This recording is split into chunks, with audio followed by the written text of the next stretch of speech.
Hey, bless up, fam. Welcome on back. Thank you so much for coming back to the channel. And I hope y'all doing well. I hope everything's going well for you all. Right now, it is totally raining out here on the homestead at Eco Nation, live from Eco Nation. The weather is gloomy. It's been gloomy for the last few days. It's been a little dreary. We know that there's some serious weather brewing out there in the Gulf of Mexico, and maybe we're getting a little bit of that residual off the storm, off the hurricane. And so let us keep the thoughts in mind, especially in Louisiana and all the affected areas. Let us keep them lifted up in our prayers and our thoughts, because uh, it's no joke going through this process. And from my understanding, it's going to be a whole lot more of this. So I hope we're preparing. Hope we're getting ready for storms more frequently, a little bit more violent. And although some people say that nothing's really changing, people just making imagination of the changes that's going on. It's clear and it's evident from history that things are definitely changing. But I wanted to welcome you on in. Thank you for coming on in. I'm so glad to see you all. Hope y'all doing well. I see we got Gigi. Good. Let's see. I'm still Central Time, so good day. Good rising, grand rising to you, Gigi. Thank you for coming in.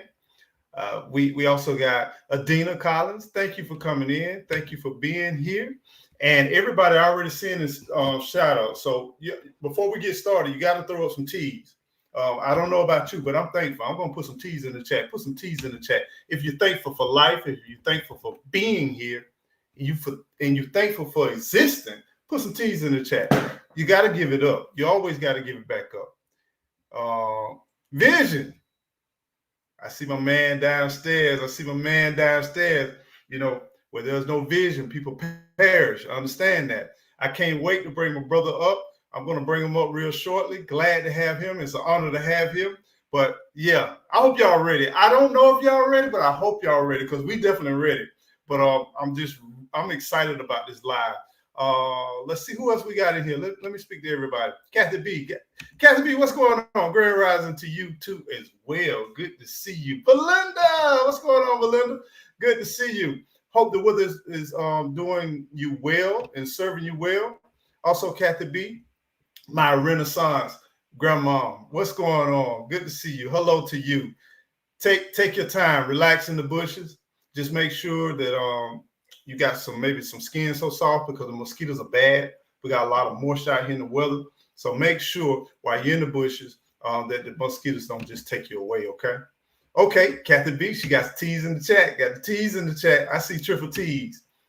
My Renaissance, thankful for life. We ought to be thankful, y'all. We ought to be thankful. That's my brother right there. There we go. What's going on, my brother? What's going on? I ain't gonna keep you long. Bless up, Kathy B. You know, we ought to be thankful, for real. Think about this. I don't care what age you are. I don't care where you're from. None of that. To have life and have the opportunity to add value to this thing we call life, man, it's so many people that didn't make it, man.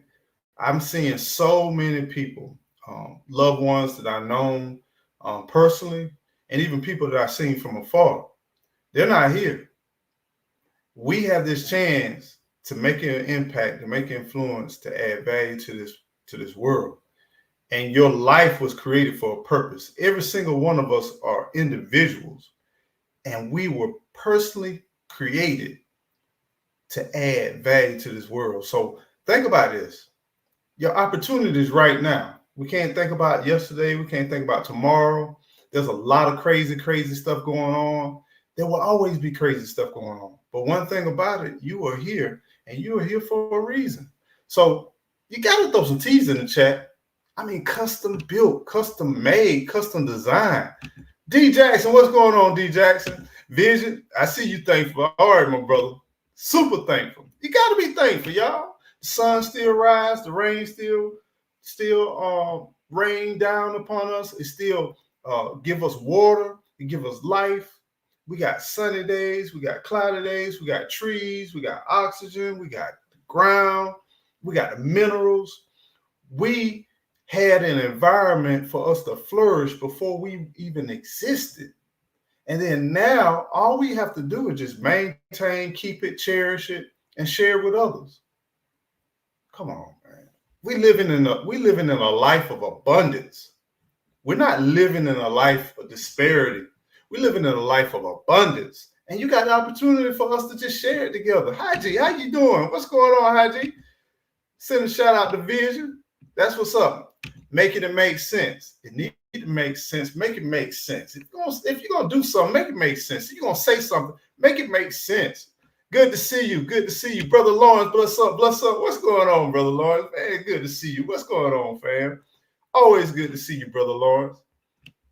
Good to see y'all, man. Send a shout out to Vision. Everybody send a shout out to Vision. I'm going to go ahead and I'm not going to keep prolonging Vision because I don't want to waste time. I want to optimize every single minute, every single second. Now, let me ask you a question. Have you ever met someone in your life that is down to earth, very knowledgeable, transparent, but also is strong, but also is a person that loves sharing knowledge, love obtaining knowledge. And when he obtains the knowledge, the first thing he want to do is share it. He want to share it with others. If y'all have not witnessed and watched this King's channel, you need to get in tune with his channel. You need to watch it. You know, I recently watched a live and he had some good tidbits about, a lot of times we think about during times like these storms or during times just in case there is an uprising or we need to bunker down. Man, he had a list of some things, like he was talking about oils and machinery and chainsaw lube and all of this other stuff. You know what I'm saying? And having his wood cutter fixed and all that good stuff. Preparation is the key. You know, you want to know why catastrophe happens so bad to some people? Because they didn't prepare. My brother's mission is to educate, to uplift, to motivate, to inspire, and to keep you on your toes, to keep prepping and keep preparing and keep communication lines open in various ways. So it is an honor. It is an honor that we go through this topic because our topic is homesteading. And I'm not talking to people who say, man, one day I wish I could homestead. One day I dream about homesteading. My brother walked away from it all. Walked away from a beautiful, nice neighborhood. Not to say it's not nice where he's at, but he's expanded his territory. He walked away from the thing called that hamster wheel, that cookie cutter thing. But I'm not going to tell everything about it because I'm going to let him kind of explain about himself. But this is a true living testimony of someone who not only talks the talk, but walks the walk. And then he also shares his journey along with others. So without further ado, y'all give me a virtual hand of applause for my brother Trent, Vision, Preparedness. Y'all give it up. Y'all go ahead and give me some many blessings and bless up, bless up, bless up, bless up, bless up. What's going on, my brother? Good morning, bro. How you doing this morning? Good to see you, my brother, man. Good to see you again, as always. And hello to your beautiful wife, PG. Yeah, she's in the chat, man. She's in the chat. Yeah. It's always good to have you here, and we've been connected for quite some time here, and you consistently helping those and consistently motivating and inspiring others to just get prepared and be aware. And the safety aspect, man. One thing about it, that's the key. You know, we can do all of this stuff, but if you're not physically, mentally, and spiritually healthy, then a lot of this stuff is kind of like we're just storing up goods that's going to be corruptible. They're just gonna die. Exactly. So you know we got to be prepared. So can you please, to some of our we have had since the last time I had you on, we've had quite a few new subscribers, if you can, just share a little bit about your channel, a little bit about yourself, and then we're just going to kind of, and if you can, kind of segue into your journey to now you're Mr. Homesteader, you know? Absolutely. Vision preparedness. Our channel is all about emergency planning and preparedness. I have to share what I know. I have to. That is my purpose. One of my purposes on this great place called Earth. And you know, I as well as you know, Eco, the more you give, it seems that the more that comes back to you. And I don't just give to get. I give because that's my nature. I have a giving heart. And that's what I do. And like you said, I mean, 2017, I was, you know, I was grinding. I was on the hamster wheel. I was doing my thing, single dad, and just putting it down. Built a brand new, beautiful house in an amazing subdivision in 2017. And then we had this thing called a lockdown, which I'd always been prepping since Hurricane Katrina. So that was what, 2006?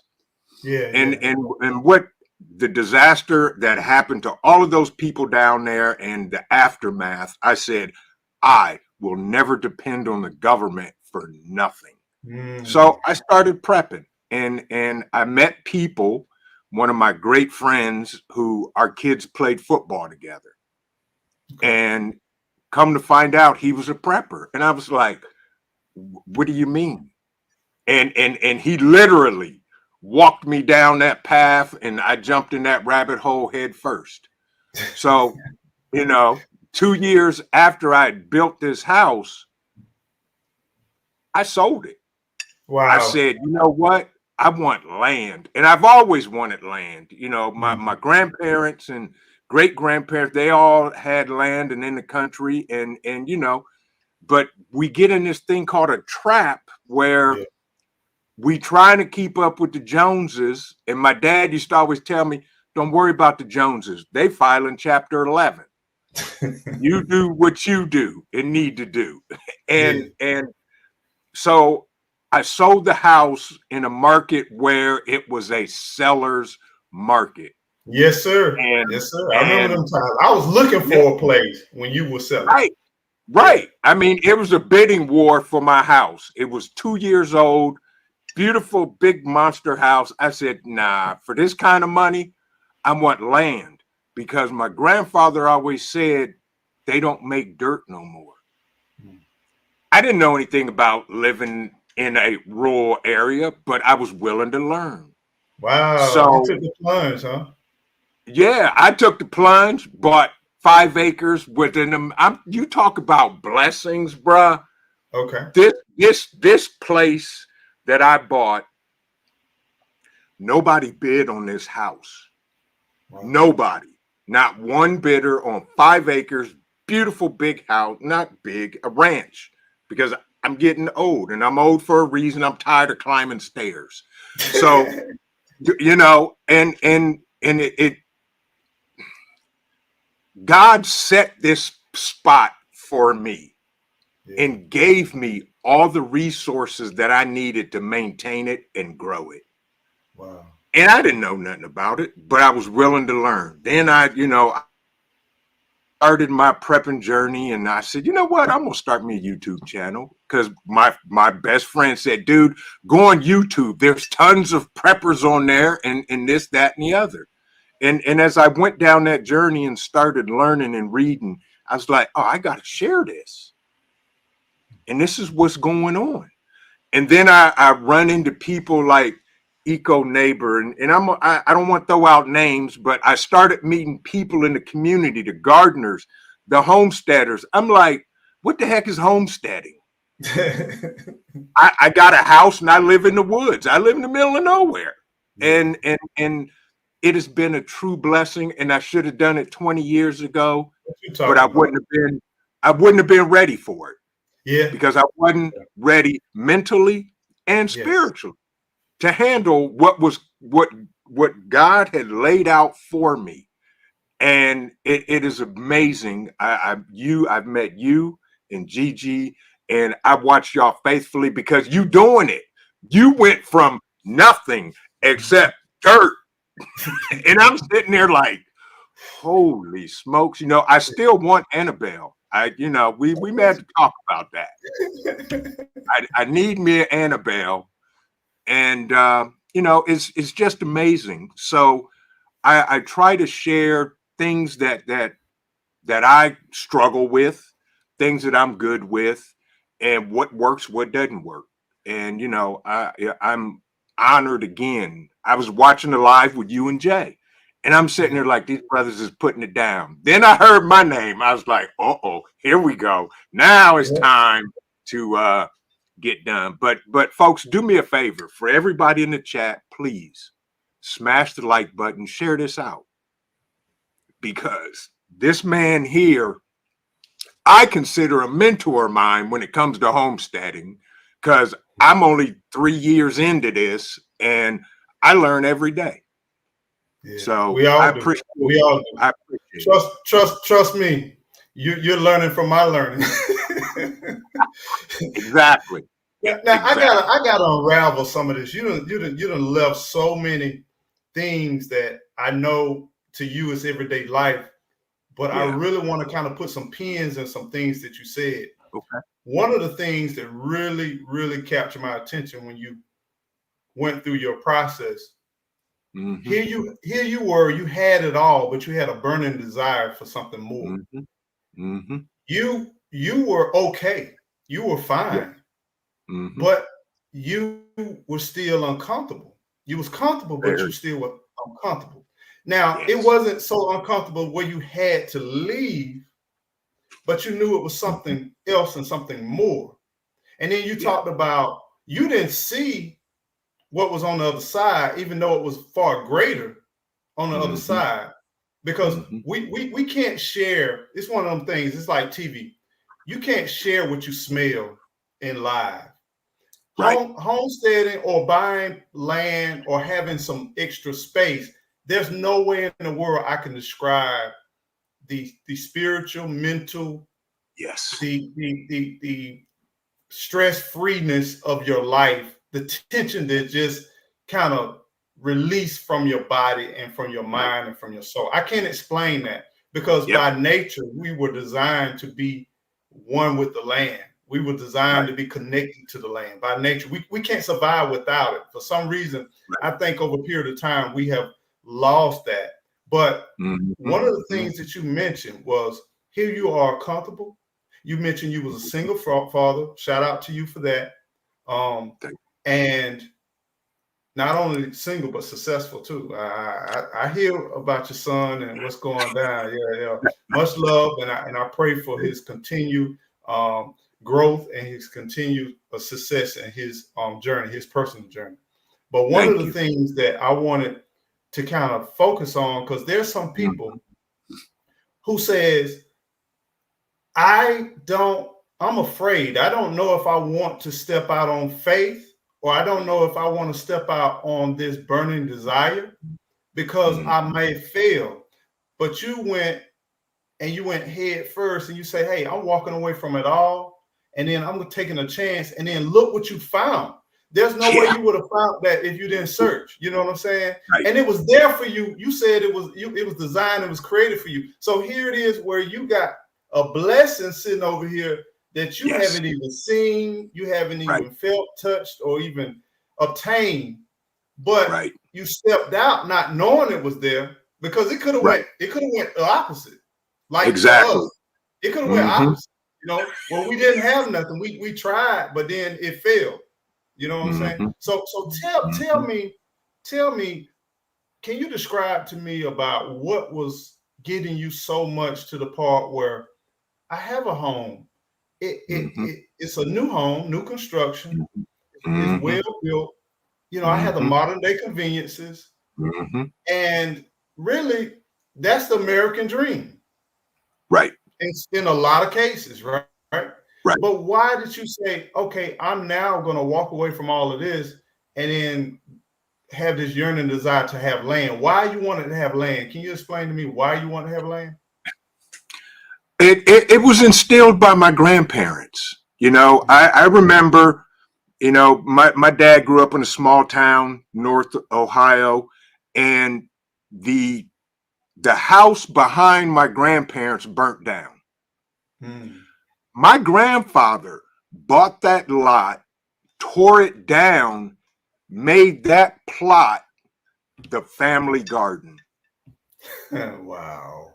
Exactly. And this was back when, all of my grandmother's sisters, about 4 or 5 of them, they all lived on the same street. Yeah. So that right there instilled from a little guy. Now, when I built my house backed up to a nature preserve. Wow. So Behind, you right. already had the freedom. You already had the freedom. But that it was behind me and to the east of me. So I had one neighbor. And when they started building that house, you know how they cookie cut subdivisions. I could look out my kitchen window and I'm seeing into their house. And I spent more time walking in the woods in the nature preserve behind me, and that fueled it. I said, you know what? For all this money I spent to buy this beautiful house, that was huge. I'm not going to lie. It was a 5-level split, 4,000 square feet. Wow. It was me and my son. And that house was a blessing in itself when I built it, because I got that house way under market value. Wow. And my son was getting ready to go off to a college like a year or 2 years later.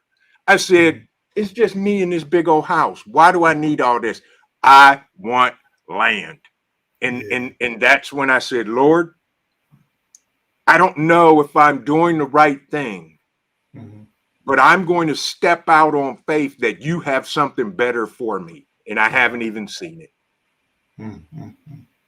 And I called my cousin, who was my realtor, who helped me with this house. I said, dude, come over here and drop a for sale sign in the yard. He was like, you got to be kidding me. I said, no. And I told him, find me some land. And that's the search. And at that time, I was bidding on houses, and folks was walking in paying cash for these properties. I know. I witnessed it. I was affected. I think we put in at least 1 to 2 deals a week for probably about 6 or 7 months. And we were getting beat out by cash buyers. Exactly. And I'm not talking about by a little bit. I'm not talking about by a little bit. Right. They were paying anywhere from $50,000 to $75,000 over asking price. Yep. And I told my cousin, then I'm looking at houses and subdivision. I said, no. I want land. All I want to see is trees. I want no neighbors. I want nothing. Yeah. I said, I don't care if I have to pitch a tent on the property. That's what I'm talking about. And then when he said, we need to go look at this house, I said, okay.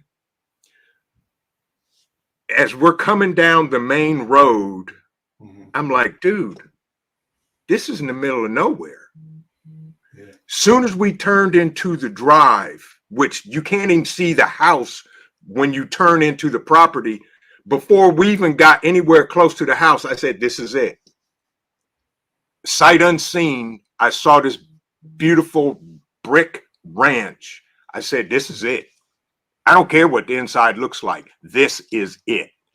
And the property is all treed. Although I have neighbors, each of my neighbors have 5 acres, but you can't see them.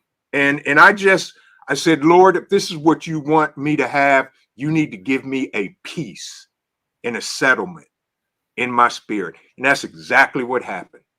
And the owners were moving to Florida a week later. Yeah. He left me everything to maintain this property. I'm talking riding lawnmowers, log splitters, chainsaws, tools, everything. He even said to me, you can have all the furniture in the house if you want it. You And see I that? said, You see that? yeah. I mean, think about that. I think you need to pause for a little bit. Think about that. Okay. You talking about years upon accumulation that you would have to do, Mm-hmm. all in one snap One of that snap. taking that step. Yeah. And the one thing, the biggest thing Y'all I put some wanted T's that in I the chat. saw, Y'all put some T's in the chat. Come on, put some T's in the chat. You gotta be it's thankful. amazing. You gotta be thankful, you know? I'm very thankful. The only thing I didn't get was his gator. He sold it the day Gotcha. before I told him I wanted it. And I was like, really? Out of everything that I wanted, this. But I said, you know what, Lord? I ain't gonna complain because all of this was here. So, Yes. and I knew nothing about homesteading or nothing other than maintaining a house. That's it. Now I got 5 acres that's all trees, and there's a creek that runs through the front. And I'm That's just sweet, like, sweet. okay. Yeah. And And I'll never you forget. got some hardwoods too. I seen one of them you're gonna be cutting up, boy. That's a mean task right there. Dude, I have to this day, there's a 50-foot red oak that fell 2 years Yeah. ago Yeah, I that's saw. still sitting back there. Yeah, hey, that's gonna be years breaking it down if you want it to be. Yeah, yeah. And I got one in the front. I had a 40-foot ash tree that fell. I mean, I could tell y'all stories all day long, but when I see what you go through, I'm like, my brother, I feel your pain and your rejoicement because it all turns into a blessing at the Yes, end it of the does. day, Yes, it does. no matter what. And you know, I am so thankful.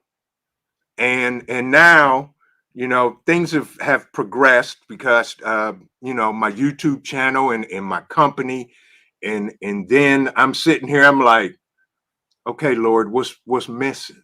You building. Okay, I, come I on, shouldn't come have, on, man. Come I on. shouldn't have asked, but I'm thankful that I did. He Introducing said, the seat. Oh, come on, come on. right. And then there was, you know, I was out with a friend of mine at this little hole in the wall getting some fried chicken. And I turned my head and I saw this lady Take your sitting time now. across. Take your time. Slow down. Take your I time. She am might be sitting watching this. across the way. And I was like, you know what? I don't need nobody. I'm good. I'm gonna get me a couple of dogs. I'm gonna live in the woods and I'm gonna do my thing. But you know, God has jokes because Mhm. he's the real deal. He knows before we even think we know it. Yeah. He's like, nah, bro, you got one more addition that you need to fortify what I'm giving you. Mm. So, you know, I saw her and literally walked over to her. Before I walked over to her, I said, Lord, you know, I ain't trying to do this, but if this is meant to be, you need to let me know. That's And right. I walked over to her. I said, you know what? Mm. You are absolutely beautiful, but you look mean as a snake. She busted out laughing. And she'll tell you that's exactly what I told her. And from that moment on, we have been inseparable since. See? And we just celebrated our 1 year anniversary this past August. That's what's up, And man. yeah, I came to this woman like I've never come to anybody. I said, here's where I'm at, here's what I'm doing, here's where I'm going. You can either come with me and add value, or I don't want to waste your time and I don't want you to waste my time. Grown folk talk right there. Hey, fam, for y'all in the chat, if your monitor or your screen is dripping, that ain't nothing but cream, baby. Let me tell you something. When you grown, that's a grown man conversation right there. Mm-hmm. It And was. man, And much love to you and thank congratulations you. to you. Now here, Thank you. now wait a minute. Let's go all the way back. Here you are, Okay. a single parent, raising your son, taking Mm-hmm. care of business. He getting ready to Mm-hmm. leave. You in this Mm-hmm. big old house, looking at the Mm-hmm. walls, looking at the ceiling, but it's Mm-hmm. something missing. Yes. It's some things missing. But then you got this burning desire in you where you want to expand and go do some things. And you were like, you know, people say, you too grown for this. What you having a midlife crisis or something? What's going on through your mind? You know, all these naysayers will say this and they will say that. But then you say, no, I'm gonna go out here, I'm gonna step out on faith. Not knowing you done literally stepped into a whole kingdom. You done Yes. stepped into a whole atmosphere. You done stepped Yes. into a whole ecosystem. And then guess Yes. what? You living in bounty. You ain't even got to come out the woods, man. You ain't got to come out the No. 5 acres, man. Come on. Right. You got Right. everything You're right. you need right there. Yes. And I learned that like real quick. Yeah. And everybody's like, well, where you at? I said, I'm out the way. I'm out the way. Right because where I need to be anything at. I want to do, I can do it right here. That's what I'm talking about. And I'll never forget the first time the COO, I invited her to come out for dinner. It was in the winter, snow all on the ground. Okay.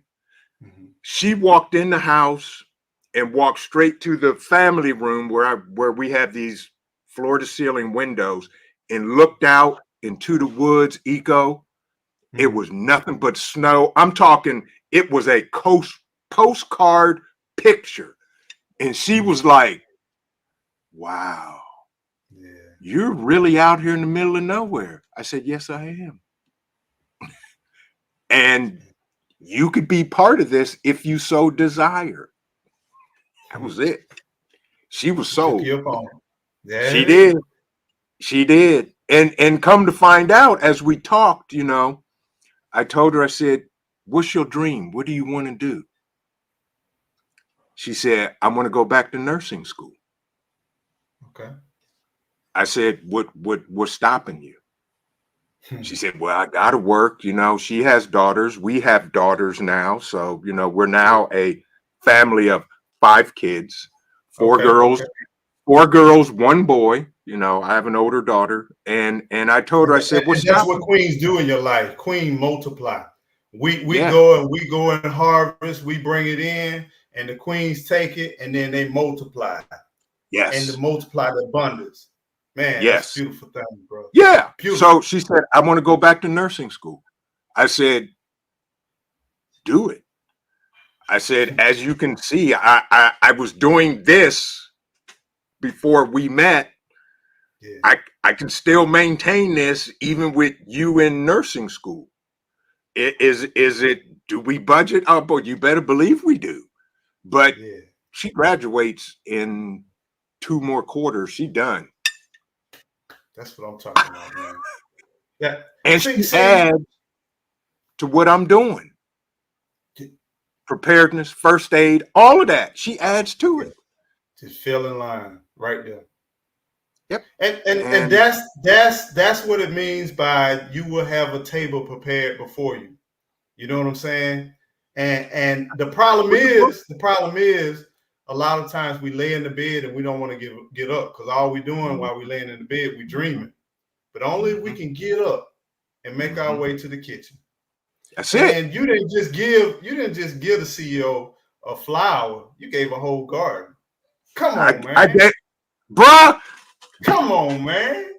Now, here, I may, if I get up and walk away after I say this, you'll understand.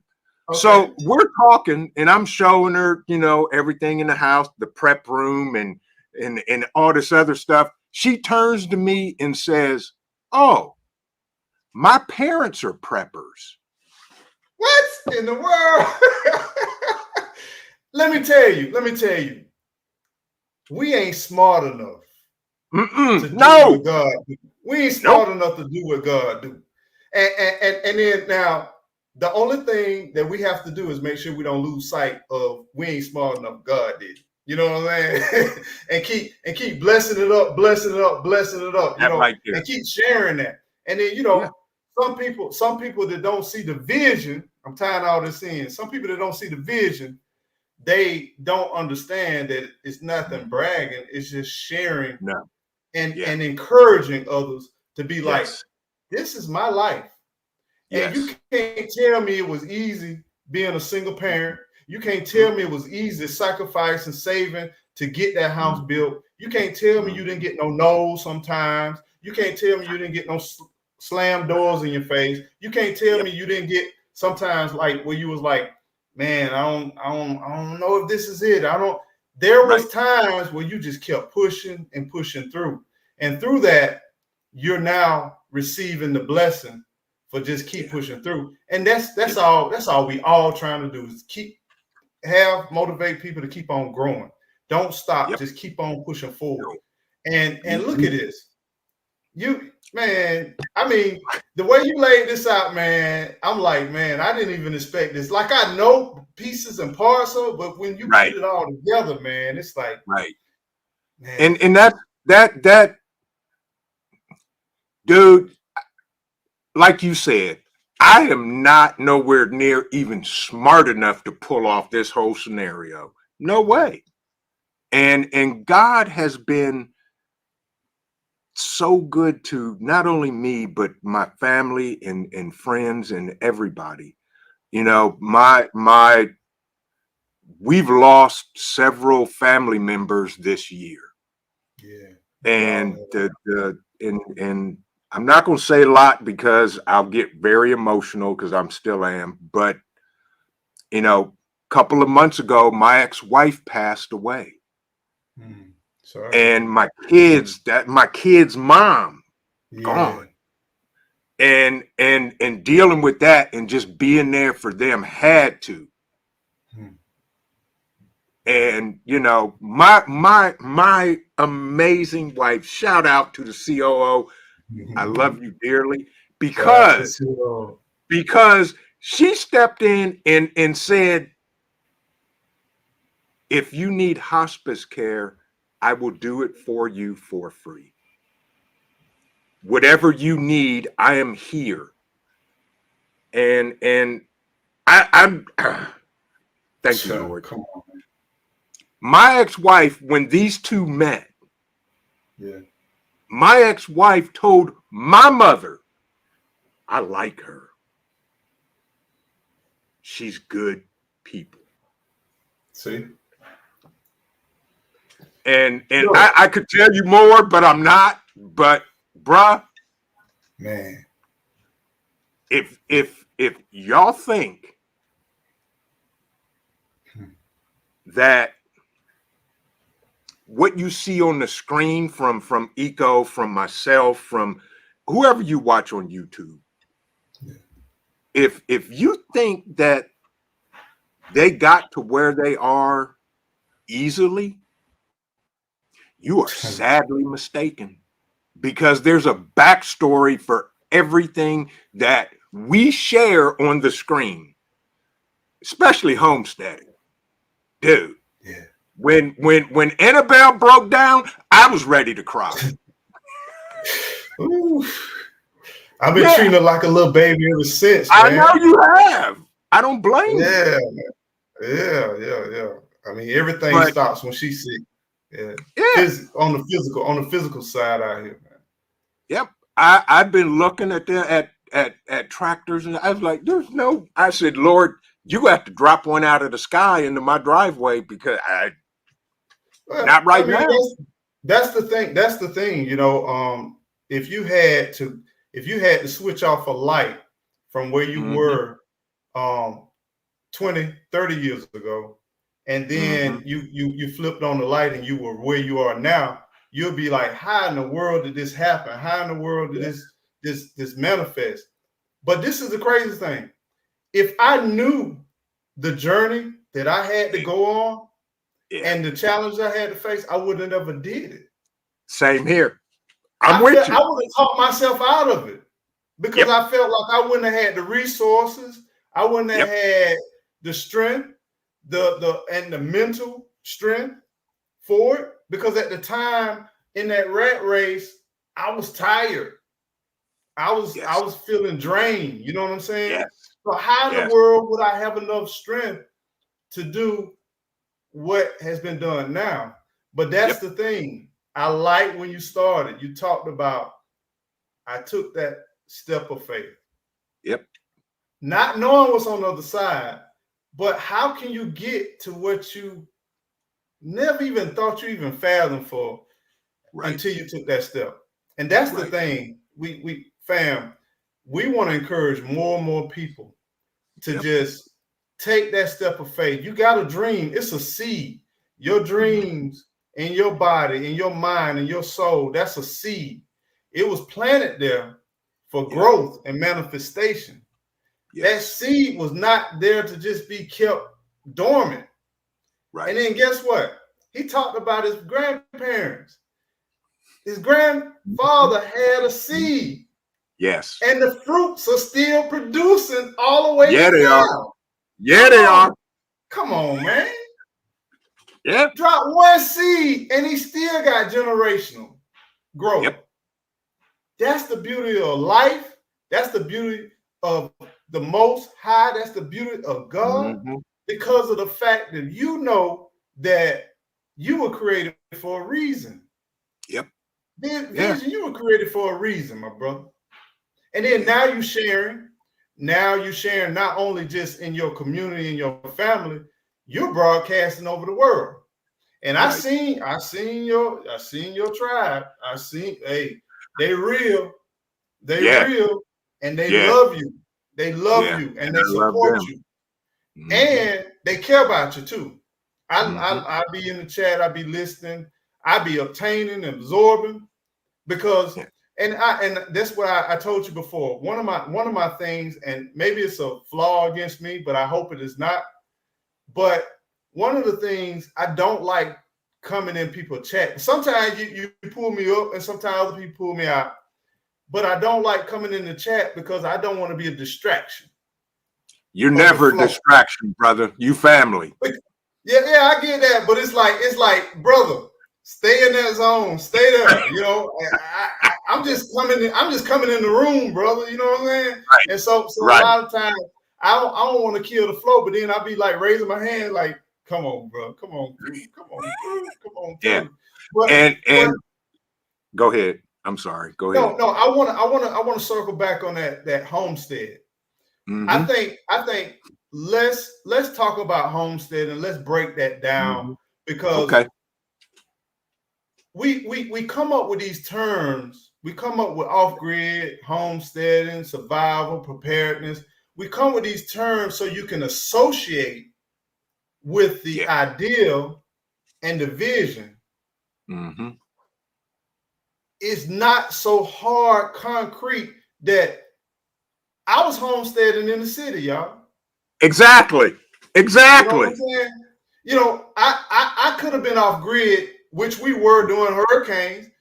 When I was in an apartment, I tried to homestead as much as possible on my terrace, on my deck, and sometimes I got in trouble. And whenever there was time when they needed pressure wash or do landscape, I used to have to move my stuff and put it back into the apartment and then pull it back out after they gone. And sometimes I have to go talk to the management because certain people complain, he got plants all out here and this and that.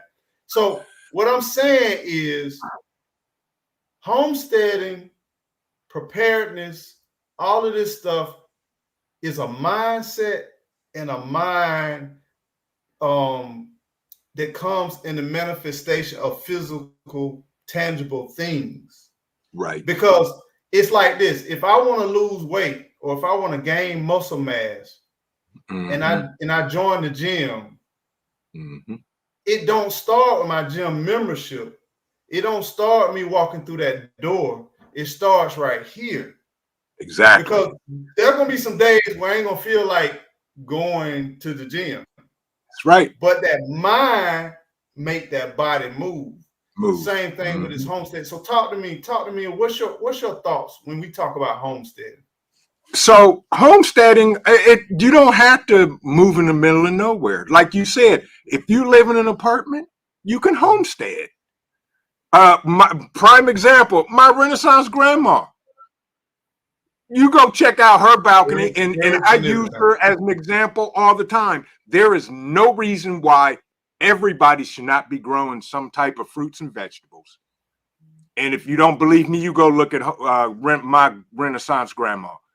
And it's all about becoming I don't want to say self-sustainable, but we want to be self-sustainable and more and less reliant on other things. I'll say this will sum it all up. We need to become our own supply chain. Wow. I like that. Plain and I simple. like that. I like Yeah. that.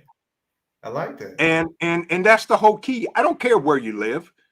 You have no excuse. If you live in a subdivision, that's amazing. That's great. Go into your backyard and look down. What do you see? Grass. Okay. Technically, grass is a weed. Okay. Why not put something in that ground that you can eat 2 months, 6 months, a year from now, and not only reduce your grocery bill, but start eating more healthy? That's what it is. Yeah. Yeah. And that's what we do. Am I a master gardener? Absolutely not. This is my 3rd year at gardening, and this was our best year at gardening. That's what's up. Yeah. I have 8-foot tomato plants, 6-foot pepper plants, and did it work? Apparently, I don't know. That's why I watch people like Eco and Broke Farmer and Lead Farmer and all of y'all other master gardeners that have been gardening longer than me. I learned from all of y'all. But the thing is, we have to begin to produce our own food, because the sources and entities out there don't like y'all. We are a nuisance to them, and they want. And I'm not going to jump down that rabbit hole. I know you can go now. I know you can go. I can go, and I can go deep with facts and figures. But we as a people need to get back to, like you mentioned earlier, we are supposed to be connected to nature, to outdoors, because that's where it all started. And if you don't believe me, if you open up the book I read and go to the first pages, it talks about the garden, where it all started. And so homesteading is that you don't have to have, 190 acres in this big expansive house. Yeah.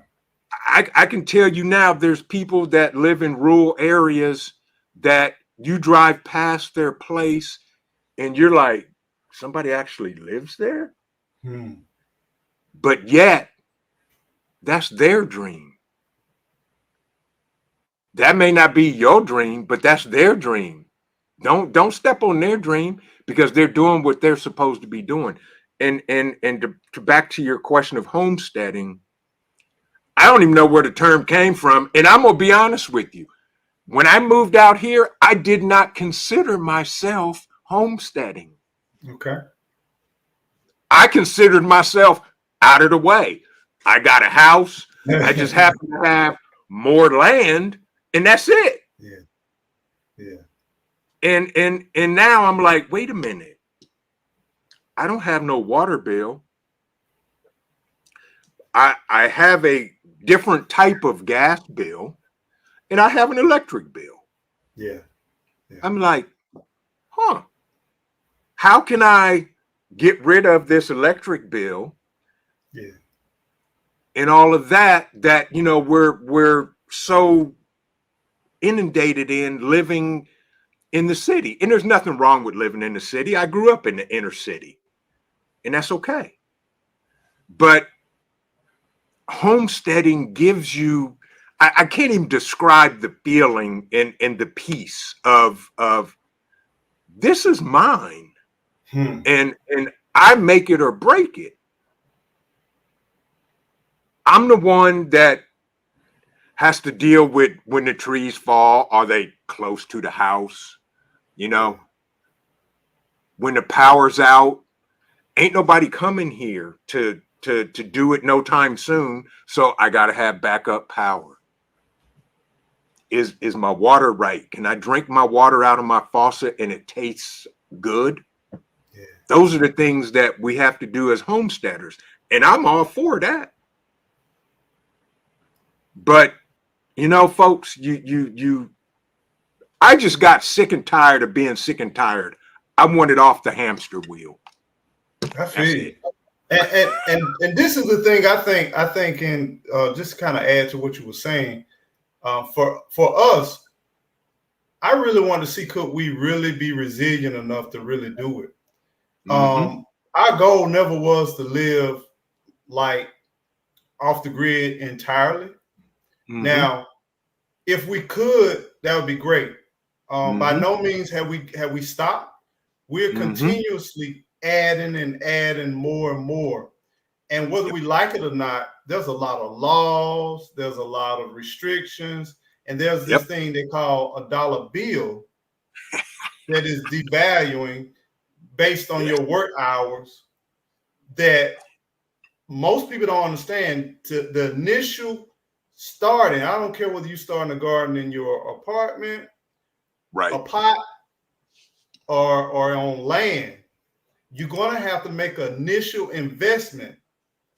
And one of the things that I like to look at homesteading is slowly being able to not depend on public Yes. assistance. And it's Exactly. not just money, but it's resources, natural Yes. resources. So Yes. if for whatever reason, like you said, there's an interruption, or maybe just life be lifing. I can't afford to Yeah. keep the lights on for 2 months. I Right. won't miss a beat. You Right. know, I can't afford to pay the water bill. I won't miss a beat. Yep. It comes to the part where we have to be creative with what we're doing too. You Mm-hmm. know, a lot of times we think about doom and gloom. Sometimes it's Yeah. just your life be lifing. You know what I'm Yes. saying? I need Yeah. gas money to get to work, and I can't pay this, or I can't Right. buy this amount of groceries. So I'm Right. growing this out here, and we're going to eat this and Yep. replace this for that, because we're going to have to diversify. It's all about diversification. Exactly. If you got your money in a retirement or whatever, you don't want to just sit it all in one place. Or maybe you do choose, but you risk that honey hole or that honey pot to be sucked Mm-hmm. up and evaporate. Mm-hmm. Mm-hmm. But when you Yeah. diversify, you leaving yourself where you got different options. So, I'm loving that. I want to send a shout out to Be Rich. Be Rich, thank you so much. Thank you so much for the super chat. A lot of Yeah. people that came into the chat. I see Dan H. And please My man. forgive me if I miss you. Blight Love 17. We got the Analytic Gardener. We got AB. We have LGG. I also saw, didn't I see the Urban Garden Chronicles? Urban Garden Chronicles. Urban. Yes. Yep. And like I said, please forgive me. Put you something in the chat to let me know if I miss you.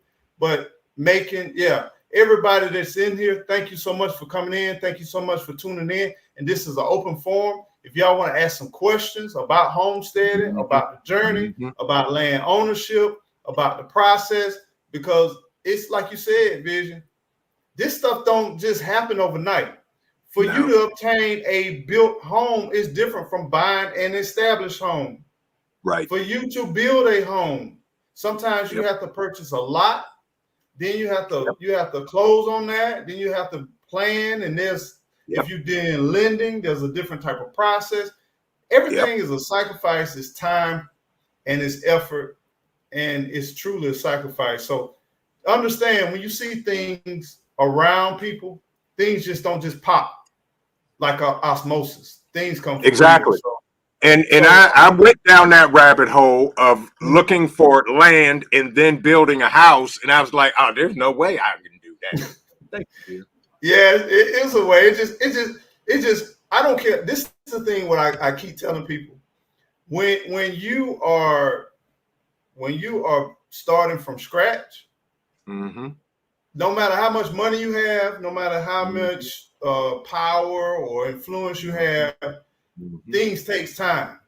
Yep. Whether it's bringing in raw materials, whether it's clearing land, whether it's getting permits, waiting on the permits, waiting on approval. Sometimes you Yep. might need to rezone, all of that kind of stuff. It takes time.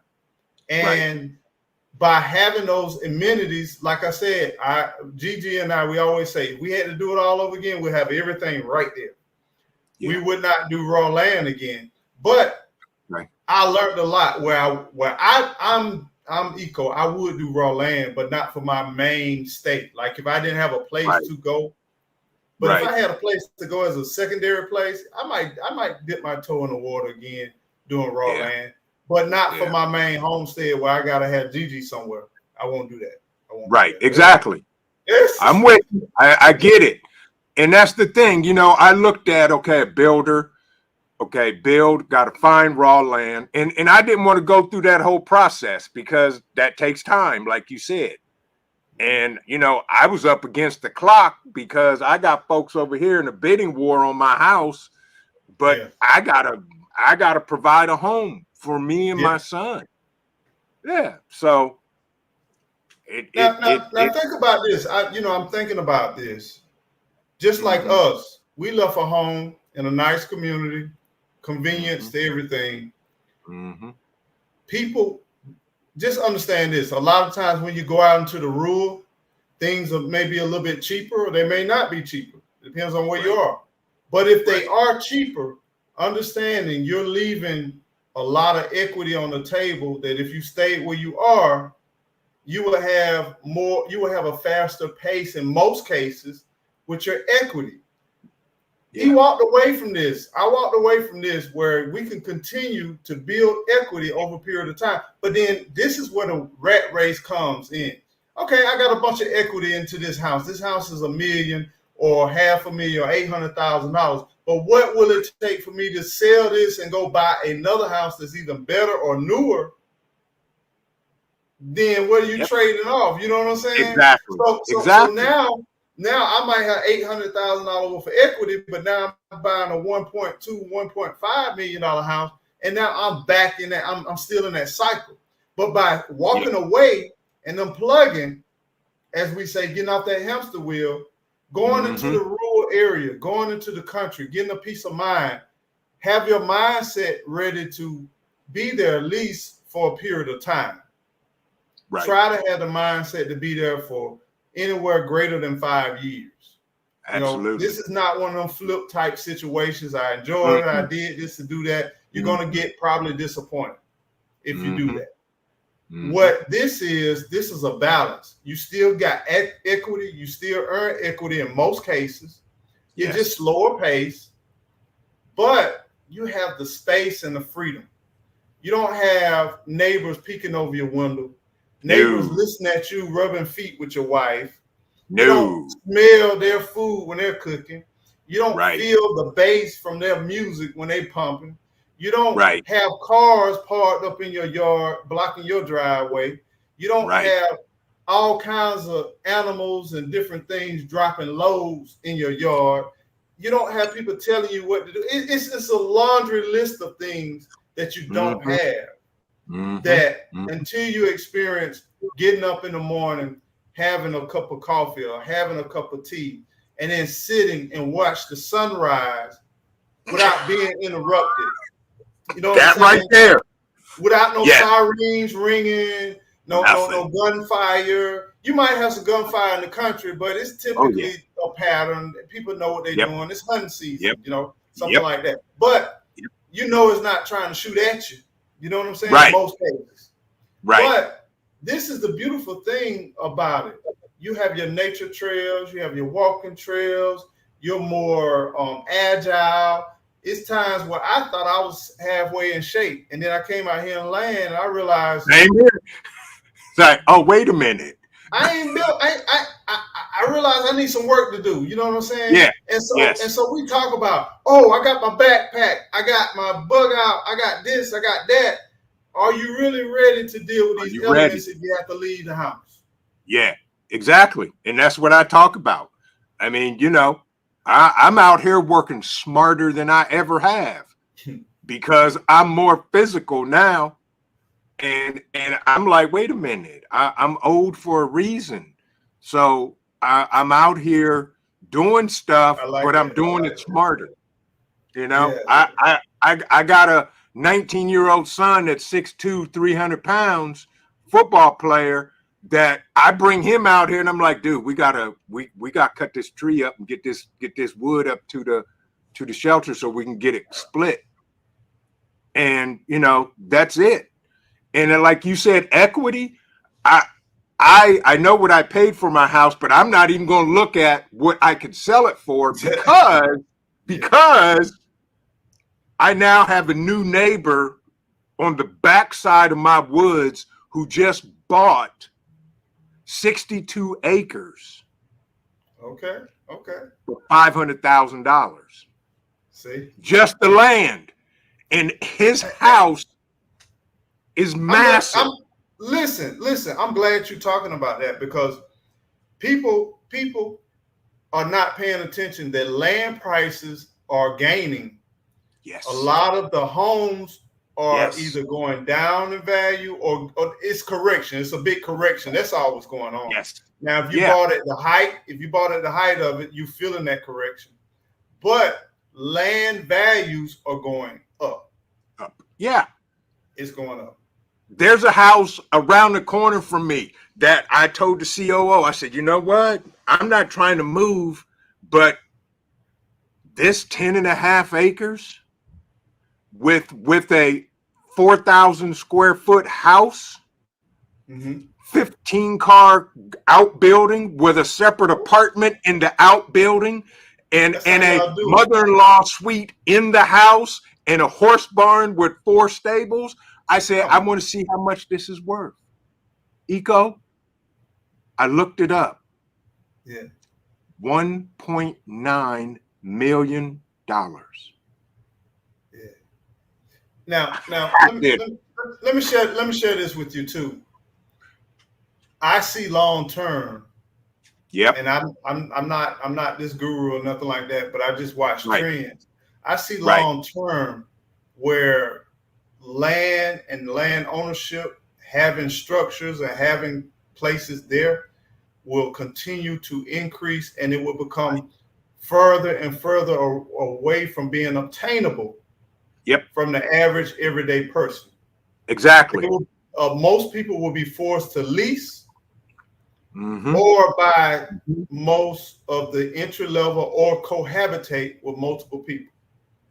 Because in most countries, and I need my brother country dreaming right now. Right. In most countries, you might own the structure that's on the land, but in a lot of places you don't own the land. And I keep telling people, I watch world news not to say that this won't happen to America, but to say when this happened to America, what will we do? We watch things that happen in the news in other countries and what they, you got this. Oh, did you hear about that virus? Did you hear about that? Oh, but I'm in America. That won't happen. Oh, did you hear about land seizures and this and that? Did you hear about lifetime leasing land? You never own it. That won't happen. Let me tell you, fam. They share that with you to let you know long term what's going to happen right here, right now. That's right. Exactly. So put yourself in a position where even if it does happen long term, where you might not see it, but maybe your grandkids or your great nephew or your great whoever may be blessed, and all between those generations, they still got a place they can call home. And to piggyback on that, that's why, because I listen to folks like y'all and the Educated Natural and everybody, everything we have is in a trust fund. The trust fund is the beneficiary of everything, so that can't nobody touch it nor take it. And I want to increase our footprint. I'll say that. I got my eye on the house next door. 5 acres. And I'm gonna leave it at that because that is my next inquiry, hopefully, within the next 3 to 5 years. And I'm gonna say that. I'll You know, leave it. I love this. I love this whole thing of this is why you want to be centered around people that's moving forward, and they should inspire you. They should motivate you. They should really inspire you to keep moving forward. You know, once you get your land, and just because you got your land now, you want to cultivate the land, you want to build the land, you want to build your infrastructure, but you need to continue to grow on top of that. Yes. You need to aspire to continue to manifest growth, because I see Trent Town in the future. You know what? We can make that happen. Yeah. Or maybe Trentville. You know what I'm saying? Yeah. I see that. Yeah. You know what I'm saying? And at first, you know, I was thinking maybe Trent Way, but no, we need to go and do Trent Town or Trentville. You know what I'm saying? Because this is how the early settlers did it. That's right. They knew that the tree that they planted was going to be a blessing to others, generation upon generation. Exactly. And then your son eventually going to be like, I remember my dad laid down the foundation that his grandfather laid down that started this whole momentum. And now I'm going to take it to another level. Yep. And if your son ever watches this, we're going to call whatever he builds Trent Town or Trentville or something in that range. Because as his dad may have 50, 60, 70, 100 acres, he would have thousands upon acres. You know what I'm saying? And that's how you build a community. That's how you build a community. Speak it. You're right. Because you can't do it. Now imagine let's talk about this being a parent.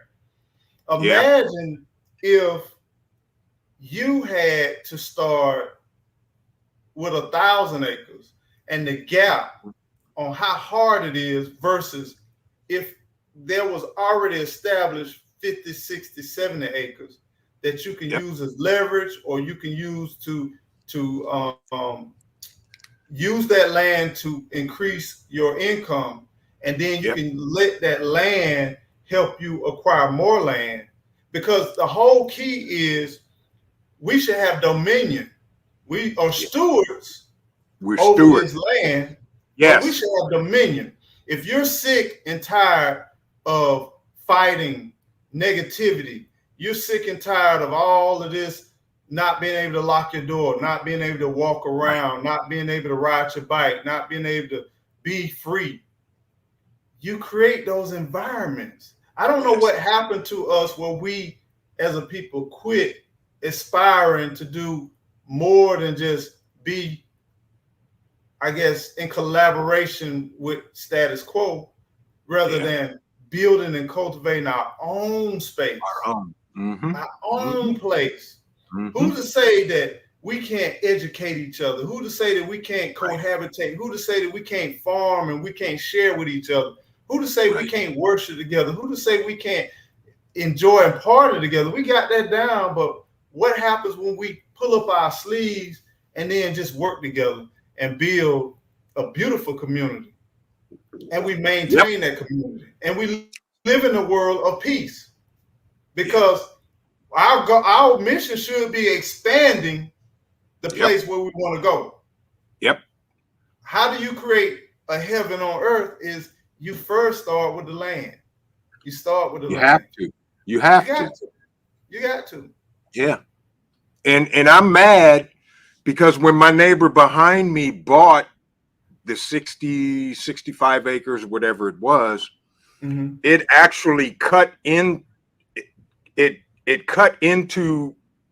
my property, not into my property, but he got a piece of the woods that I thought was my property till I went back and looked at the plot, and I was like, oh man, because I wanted it all because it was all farmland. Back there. And I thought it was mine, but it wasn't after I went back and really read through the plot and the dimensions and all that. And I'm like, dang it. Although it was only like 75 feet, I would have rather have owned Still. that 75 feet. Now it's kind of like plastic surgery, you know, once you get some land. You Yeah. know what I'm saying? Yeah. One little operation, or tattoos. It's kind of like tattoos. You know, you get one, you got to get another one to complement that, and then get another. Yeah. One. Yeah. I want the property to the east of me. And my son was like, "Yeah, Dad. See, if you buy that, then you can rent me that house." I was like, "That'll work." I like it. It sounds like you're doing a great job, because some kids they feel entitled that, you know, it's yours and you're the parent. You know what I'm saying? But I like that, because you have instilled a sense of community and a sense of workmanship, where nothing come for free. Right. And what better way to have someone that would be your tenant as your own people? You know what I'm saying? Right. That has a vested interest in the same piece. You know what I'm saying? And I just laughed, because I was like, you know, that's a good mindset, but I'm like, you don't understand that what's mine is yours. I know you as a father already saw that, but I just looked at that gleam of the job and the workmanship that you've done to instill that, Dad, I don't want this for free. Dad, I'm not looking for you know, it's okay to get a hand up. I get it. Yeah. But I want to be productive too at the same time, because I know you're a good steward of this, and whatever I give you, you will take it and you'll multiply it, and it's still going. It's all a cycle of life. You know what I'm saying? Exactly. It reminds me of when my mom, I used to have to pay rent before I moved out the house and everything. Of course, we all did. I did. And my mom, I didn't know this. I was a kid, so I'm like, you know, I'm paying my rent, I'm paying my dues and everything. And little did I know, she's stacking the bread. She putting the bread away. And she like my dad. Yep. And so when it came time where I say, Mom, you know, me and Gigi about to tie the knot. We finna make this thing official, and we getting ready to move forward. One of the gifts was my rent that I've been paying for a period of time. So it gave me bread, and it uplifted me to be able to have some flexibility. So when we did make that transition to Florida, we weren't like, it was like blessings upon blessings. Now I got to testify too now. And we right.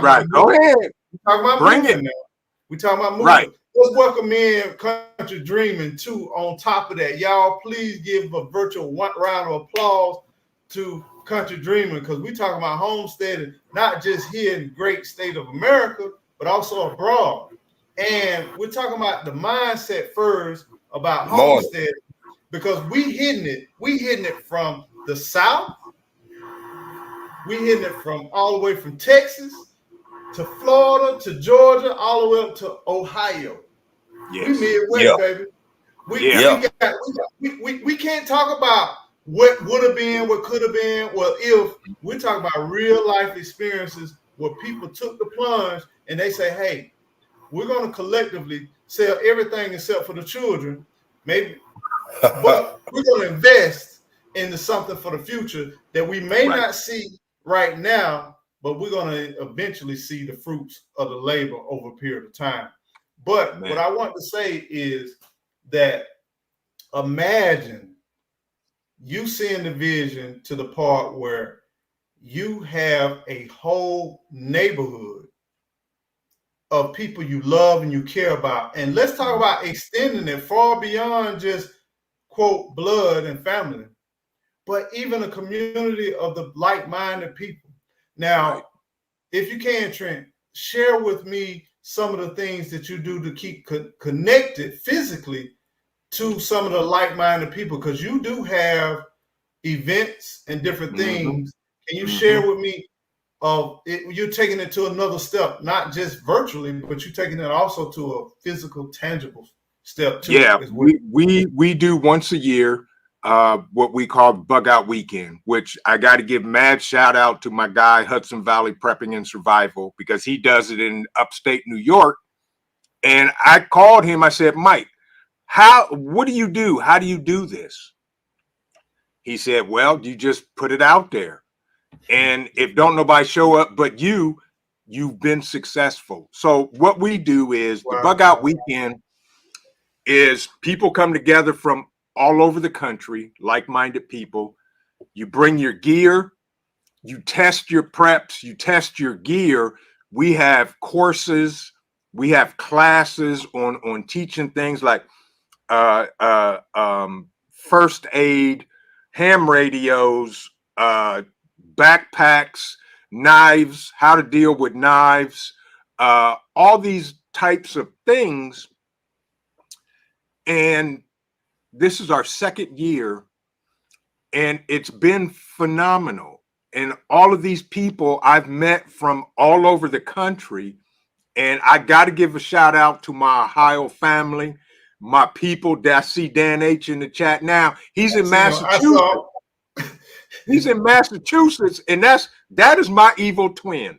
Okay, You see what Dan A said to Country Dreaming, did you? Of course. The COO would literally fight for Dan H. She said, I will hurt somebody. They're gonna mess with him. That is my evil twin. But we do these events to get people used to using gear. My Renaissance grandma showed up the first year all the way from Missouri. Wow. I was floored. She showed up with a portable air conditioner for her tent. And we had the first year probably 50 some people there. And I was floored. I remember that. This year we had close about the same amount. And we had different classes. We taught pace counting and how to make pace beads and hiking and all these other courses, because these are some of the things we may need to know how to do if there's an SHTF event or whatever, a storm, a hurricane, a snow, whatever. So other skills. And I have a Patreon channel that there's nothing over there except how-to guides. How to do this, how to do that. I mean, there's too many to name. And we've had some amazing people that donate $1 a month. They get something extra. But we're always looking to increase our knowledge for everybody. And I was going to do one this fall, but my spirit just told me nope, because with all this coming up in November, something may kick off. I don't want all these people stranded from their safe space. So we didn't. But we're going to have things like foraging, how to can, how to preserve foods, different things like that. We had solar panel classes, solar generators. We had all these classes because it's all about giving back to the people and sharing knowledge. And so, that's what we do. And this is our second year. It's been amazing. And we're going to continue to do it as long as, God blesses us with the ability and resources to do it. Wow. And much love to you on that. And you can't tell me that people don't get benefits out of it. I mean, here you are, you're teaching, you're sharing it, and the community that you have, it supports that learning opportunity and that sense of unity. You know what I'm saying? It is so rare to have that right now these days. I get it. We all, us three, we don't agree on everything. But one thing about it, we still can come together. We still can motivate and share, and we can share our resources together. You know what I'm saying? So it's like you build your community, not necessarily saying everything we say and everything we do we agree with, but what we do, we all are individuals, but we can collaborate together to kind of help and just inform more people about more and more of what's going on. Now we know the reason why homesteading, walking away from everything is so popular is because whether we like it or not, we know that there's a lot of uncertainty that's going on not just here in the United States, but going on throughout the world. And I keep saying, we've watched for decades where there was influxes of people moving, migrating, and transitioning in other countries, but we just turned the TV, we just looked at something else, or we didn't think that we would be impacted. We didn't think that we would be affected with this. And we also somehow don't think about that we didn't just pop up here either. You know what I'm saying? So understand change is inevitable. Change will happen. So let's get past all the what caused this and what caused that. Let's focus on changes happening, fam. There's things that we can't control in life. And I will never forget when I worked at this large company, a disaster happened one night. We did millions of dollars of bad product. It was a whole multiple shift that we produced bad product, and they had to discard all of the product. And the manager, one of them gave it to us, fired some people, and cussed out the rest. The other one stood and he said a speech, and this is what he said: "Control what you can control." And I thought this guy was just the most slow, dumb person in the world. He was an engineer. I mean, he was very educated, experienced, and everybody had hours upon hours of speeches and conversations with us. And he stood up and he said, "Control what you can control." Fam, I'm telling you all, if y'all listening to us right now, there's things that we can't control, fam. You might see this, you might see that, but now there are some things right now, tangibly, I can control the words that come out of my mouth. I can control whether I get up right now and go outside. I can control certain things right now. And this is what I'm saying. In life, you have things that happen to you you can't control. I can't control some of the travesties that happen in my life. Trent, Jay, none of us. But what we can do, we can control how do we respond to those things. Absolutely. So with that said, with that tone, that laid out, we're talking about getting personal space, obtaining property, starting something, because people say November is it. I remember 2000, that was going to be it. I remember 1999 was going to be it. I remember all of this stuff. Yeah. But guess what? For some reason in 2000, people did bottled water. I don't know. It was Y2K, I think, or something like that. Y2K. Water, I don't get that still to this day. And then the tissue thing, I don't get that either. But some stuff is trendy. But if things do happen and things go awry, which it has shown that things can go awry, my question is, you got time to get some personal space.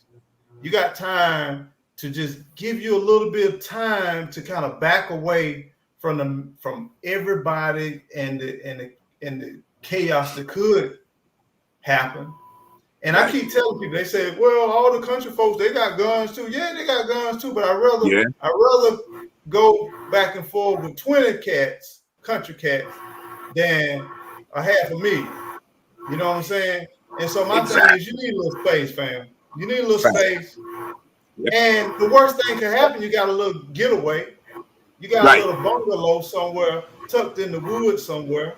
You know, people pay hundreds of thousands of dollars a week just to get to those getaways. You'll have an own little piece of little heaven. So, Jay, give us a brief introduction of yourself. You're not new to the channel. You are the reason why we got this series that just keep popping off. People keep asking for part 1, part 2. Now we're in part 3. We got the addition of Vision to give us a little insight of what happens maybe upper north or Midwest. Now we're going all the way down to Texas. All right. Give us an introduction of yourself, and let's talk about this thing about this land ownership and why would it be so important to you? First off, I'm coming in with my church finger in because I'm tardy, y'all. I'm late. So I'm coming in with my church finger. Y'all good, I man. apologize to the panel, to the hosts and the panel, and as well as everybody in the chat. Y'all, I had to help a family member this morning. And yeah, I'm trying not to look bad, but you can tell I done took a Benadryl, man, because I'm going on about week 2.5. I just took one. I just took one. Bro, it's real out here. It's real out here. So I'm trying natural remedies, but sometimes you just got to mix your old antihistamine and try to clear up your sinus. Yeah, I got the turmeric. I got all of that too. But I just took a piece. I took a pinch of Benadryl. Just to kind of calm stuff down just a little bit. Man, sometimes you just got to walk outside and bite the side of the tree and handle your business, man. Is that what it is, Vision? That's what we got. That's what it is. You better know which tree you biting to make sure that tree ain't got nothing on it. Exactly. You got to bite up high. No, you got to bite up high. You got to bite up high, not low. You got to bite up high.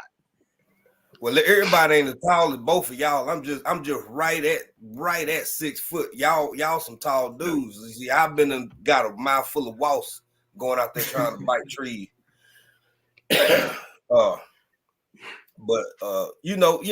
been listening to the conversation, and again, I apologize for my tardiness, but it's just something you got to keep putting in people or suggesting until it sink in, because at the end of the day, I don't know what people don't get about the fact that whether it's you could go a tiny home, a RV, a tent.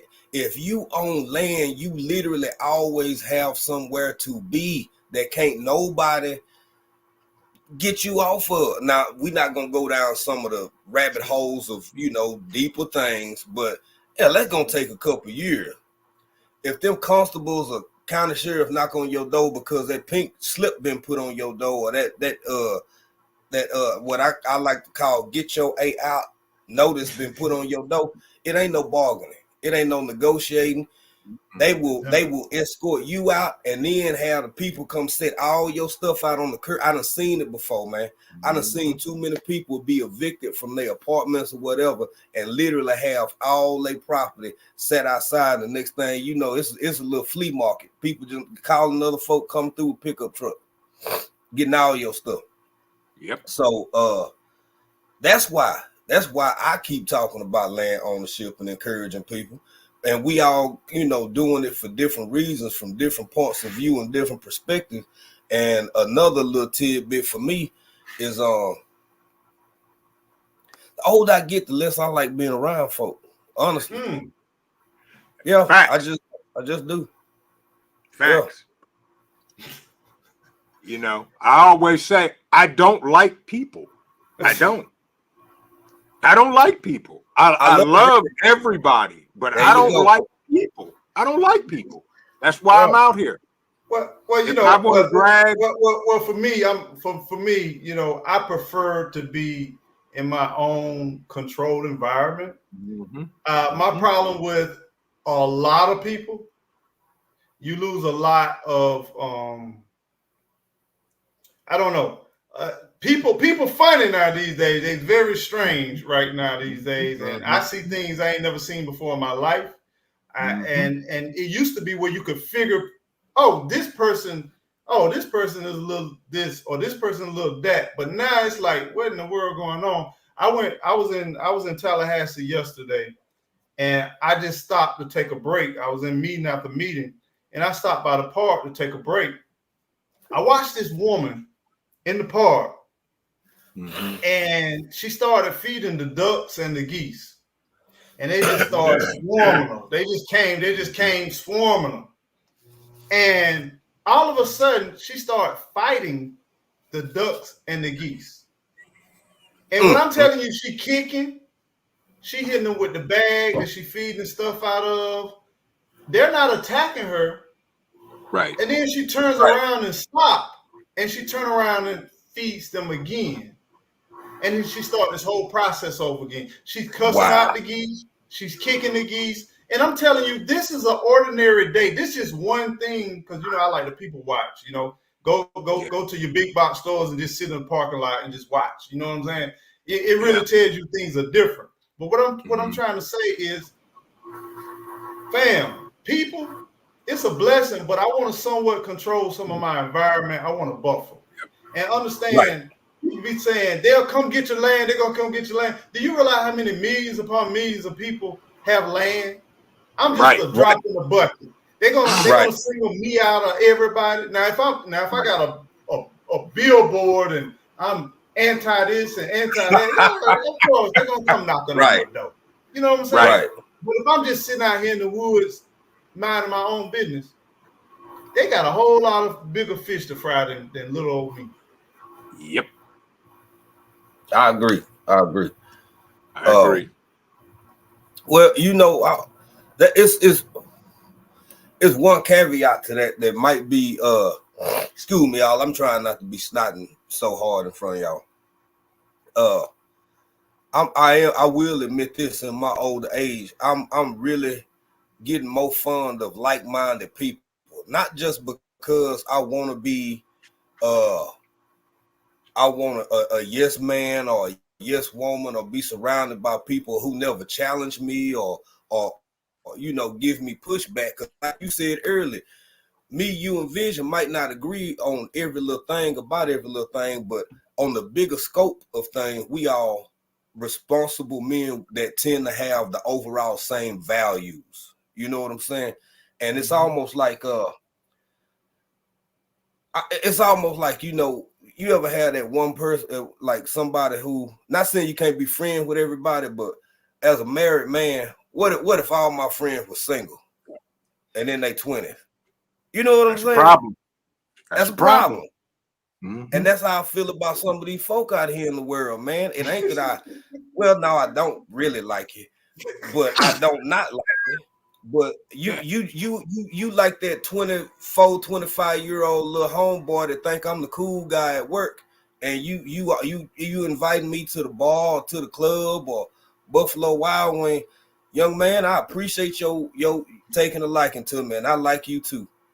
I'm not finna do that with you. I need somebody my age so we can share that kind of common where we at in this. And that's how I feel about people who you can't tell nothing about the benefits of maybe opening your mind up to land or rural living, or hell, even if you still live in the city, man, you if you could find a big enough to just stand there where you could call it your own, I'd be trying to encourage people for that. But everybody don't want to hear it. So, you know. Right. Well, you know, a lot of times it's a sacrifice. Like me and Vision, we was talking earlier. A lot of people don't want to go through the journey of the sacrifice. You know, it's like I want a new car, but I don't feel like cleaning my credit up. That means I got to go to work on time. That means I got to work for a raise. That means I got to grow a little bit, increase my income. Might need to go to training. Might need to go to school just for a car. You know, then we get to saying well, in order for me to get some land, that means I'm gonna have to do away with this, do away with that. You know, we don't focus on the bigger picture. And it's just like Vision said, you don't know what's on the other side. You first start with land, and next thing you know, it's a snowball effect of blessing upon blessing upon blessing. He had life-changing blessings to come between making one step. And he's still reaping benefits from it. Then guess what? His granddad planted years ago. And real, boy. Your granddad planted years ago. And I'm gonna tell you, don't want to go through the process. And I'm not saying this to brag. I'm just letting y'all know this was part of my whole process. When I lived in the city and the suburbs, I had 3 Mercedes. 3. All of them S classes. Okay. That's what I hear big time. I had a S550. I had an S55 AMG. Okay. And I have a classic 1995 S320. Best buy. 2-door. Wow. 4-door. Photo. Okay. Okay. All of them, 4-door. I'm 6'3". I only ride in 4-door cars, man. So, you know, I said, okay, how am I going to look pulling up to this house in rural America in a triple black S550? Right. So what did I do? I sold 2 of the Benzes. I kept the oldest one because I'm restoring it. And my son just knows he's going to end up driving that car. And I'm like, that ain't going to happen. But, you know, I had to sacrifice it, okay, because if you play with big boy toys, you got to also play with big boy expenses. During the pandemic, the hydraulic lifters went out on my S550. Okay. That's when you, for those that you don't know what that is, when you open the door and get in it and sit down, start the car up, it automatically levels itself out. And adjusts. Okay. My mechanic could not find the parts. The only place you could get them from was the dealer. And at that time, Germany, they were $1,800 a piece. Yeah, I feel you. I had one. I know what you're talking about. I had a control module go out on mine. Exactly. So when he did find them at a reasonable price, we fixed it. I sold the car. Learning to let go. Learning to let go. Yeah. And I went and bought me a pickup truck. See? And now I have a newer pickup truck, and I'm good. There you go. Yeah.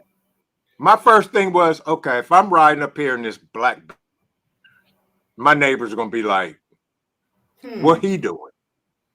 Yeah. What he doing over there? So, you know, and although I'm doing nothing that they ain't doing, but it was perception. Wow. So woo. I don't want to go down this rabbit hole, but it is in current news, and this is Eco Nation news. Go down it. Do it. You may not be able to use. Do it. AB, we're gonna touch on. We won't go in depth on that. Because I'm gonna say AB had a question, and I see it. And this is the thing. I'm gonna say you need to get you a good land attorney. That's it. Because even if we share some of the steps and processes, you need guidance. I can't do it by myself. Nope. Gigi has a connection with well, we're friends of. She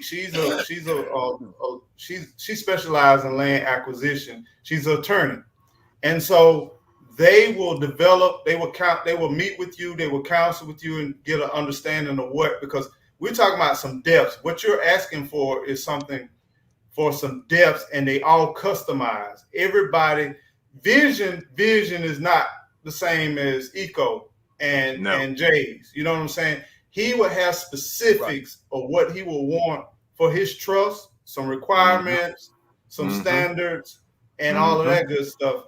And then they will craft language to support all of that. And then some people, like for me, I do want my kids to have availability to liquidate if they need to. Some people may not want that. You know what I'm saying? Because everybody has different goals and dreams. So with that said, I would try to reach out to our attorney and see maybe we can work on doing something like that in the near future. If she's open to presenting, I'll see if I can get her on the channel. I have Gigi to kind of reach out because her and Gigi just like this. And so we'll see if we can work on that. But go ahead, sir. Just to tag on that, like my attorney told me, he said, you know, when we first talked, he said, some people don't need a trust. All you need is a will.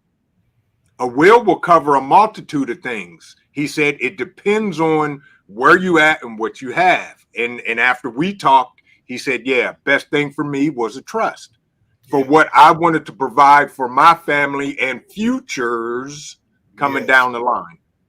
Yeah. So And definitely, I'm glad you brought it up. And every state is different too. yes. You Every know, state is because different. I live in the state of Florida. You know, you have your family dynamics may be different. Like my Yep. dad, or somebody else may have a common law wife. They've been together for a long. Some states don't honor that. There's a lot of different variances. Right. Sometimes you have kids that's not actually in your household. They may be with someone else. So there's so many different things, and every law is different when you pass. Some people have to go through probate, even if you got a will. So there's a risk that even though you leave that piece of property to your heirs and you put it in a will, they still have to go through probate. It has to be publicly acknowledged, and people can come and say that they have some type of interest in that land, and you can risk because it's left to the judge to discern what's going to happen at the end, even with the will. They can either execute that will fully, or if they see where there may be some type of interest, or if someone does produce another will that supersedes that will. It's a lot of different things. So It is. that's a rabbit hole, I would say, customize it. But going back to what you said, Vision, you mentioned about the bins, and now I got to tie this to Tyree Hill, right? I'm not going to get deep with this, but we got some uncertain times, and I need people to wake up. And the reason why I'm saying that is because this all ties into homesteading, because even when or if something happens and pop off, you got to listen to what Vision just said. He didn't think it was in his best interest. He had the right to drive the Benz. He had the right to do whatever you want to. But we're talking about survival, fam. Get out your feelings, get out your pride, get out of all of this. We're talking about survival. Because where I come from, my first speeding traffic stop didn't go the way his went. When I first got my first traffic stop, I got a gun pulled on me at the age of 16 years old. I was in my 78 Cutlass Supreme going about 78 miles in the 55 in South Georgia, Southwest Georgia. And the lights came on, just like the Smokey and the Bandit. Some of y'all might not know, but it was the Big Hat Boys. The Big Hat Boys came behind me. Yeah. They pulled me over. They didn't tell me to let down my window. They stood, opened up the door while traffic was moving. We didn't even get out of traffic. They told me at one point, while they were standing there, get out the car with your hands up and get on your knees in the road while traffic was still moving on a major highway that's still here to this day. And I could keep going on and going on. So I want to say, have things got better compared to in the late 80s and the early 90s? Some of y'all ain't old enough to know how things really went down. We didn't have a cell phone. We didn't have no talk back. We didn't have no get back. They didn't have no cameras. We didn't have no let me phone a friend. We didn't have none of that. It was just one word against another word. And one word definitely superseded another word. And we playing these games out here. We need to be playing chess and get wise about how we move and what we do. Just because you got the right sometimes don't mean that it's expedient. Don't mean that it's the right thing to do. So I get it. We have rights to do a lot of stuff, but you got to move wisely. I like that what you said about knowing your environment, knowing where you are. Some people are thinking about, hey, land is cheap in Alabama, Mississippi, Florida, maybe Georgia. You know what I'm saying? Come on. Kentucky. But understand, you leaving Philadelphia, New York, you leaving the ATL, and you're going to Alabama, Mississippi, or wherever, certain parts of it. You better know your environment. You better know where you are and what's going on. Because we're talking about homesteading, family.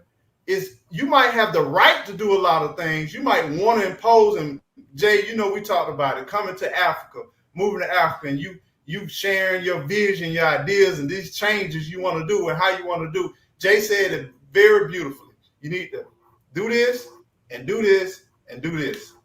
Be quiet, observe, and learn the culture, learn the ways of your environment, and know that just because you got rights don't mean that that's going to keep you safe. That's going to keep you okay. Because at the drop of a dime, one word, one move can cost you your entire life. That's right. And it ain't worth it. Just because you right, it ain't worth Right. it. It ain't worth it, fam. Shit, I mean, the same rules apply here. You know why? And thank you, Lord, for the recent anniversary, and congratulations to y'all too, as well as Vision.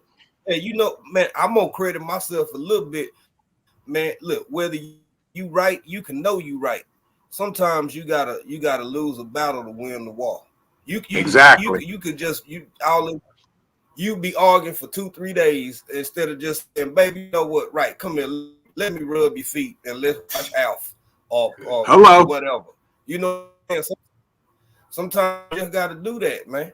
And hey, Miss Jones, Truth, and everybody else who spoke. I'm sorry, I'm seeing people because I'm looking over here and over here, but it's very true that and some people might see what Vision did as like a surrenderance. You know, why you gonna let the AMG go? No, man, that's how smart, in my opinion, that's how smart people move sometimes. Because just because you can or you could in the short term and in the long term, like Eco's saying, it just might not be the right or most lucrative or the most sensible move, because it just ain't, for all the different reasons that it just ain't, man. And I think that's being humble a little bit and seeing the bigger picture. Excuse me. Yeah, because I did not want to give up the 550. I didn't. That car was, ooh. If you don't know what S550 is, look it up. And mine was triple black. Please, come on now. That's okay. That's one ride, man, that cannot be duplicated. If you're going on a long haul, long highway, that thing eats up miles like it ain't nothing. Right. And it's like you sitting on the couch in the living room as you moving. And you going 90 miles per hour now, you realize. Exactly. And so, you know, I just got rid of it, and now I got me a triple black Chevy Silverado. I'm good. So, ain't nothing wrong and with I that. waved at everybody and how you doing today? And you know, life is good. Yeah. I mean, because we've heard stories where people have sold it all, moved to the country. They didn't really know, never lived in the country before, like yourself. Right. Didn't know the culture, didn't know the environment. And because it's different, fam. I don't know if you really understand. The conversations are different. The tone is different. It's beautiful, but understand that it can be challenging. And sometimes I sit back and I listen to some people who didn't understand that or didn't know that, and I'll be like, man, I see why you got problems. I see why you're encountering that, and now you don't realize it. You're doing the right thing, but you agitating it by what you're doing, because it's like Jay said in Africa, you still got to live amongst the people. You know what I'm saying? And I like that. Now you're waving at them versus people just looking at you. Because when we first moved in our last neighborhood, it was an older neighborhood, and we were younger, and people will come to a complete stop and do like this, look, and you know, I wanted to do like this, and sometimes I did. I confess, sometimes I did like this and look. Yeah, always. But at the same time, when the hurricanes coming, we all out of power, we all out of water, we all ain't nothing working, and you want to be in good favor with around people when all of y'all in the blackout situation, and you laying down, and people see your packages are coming, people seeing everything that's going, and you ain't got a friend nowhere on the block. That's an empty feeling, friend. Yep. That's an empty feeling. And just to let you know, I mean, like I got to give a shout out to my community, because there's nothing out here. Okay. I mean, I got to literally drive 25 minutes to get to any big box store, which I no longer shop at. There's an Ace Hardware store around the corner. I know the owner. He owns 3 of them. I can go in there with anything I have and they will fix it for me. Point in case, my log splitter. Yeah, that bridge I and broke, strap. I broke the pull start cord on it. I'm like, okay, no big deal. Go to Ace Hardware, buy another pull start, bought another cord.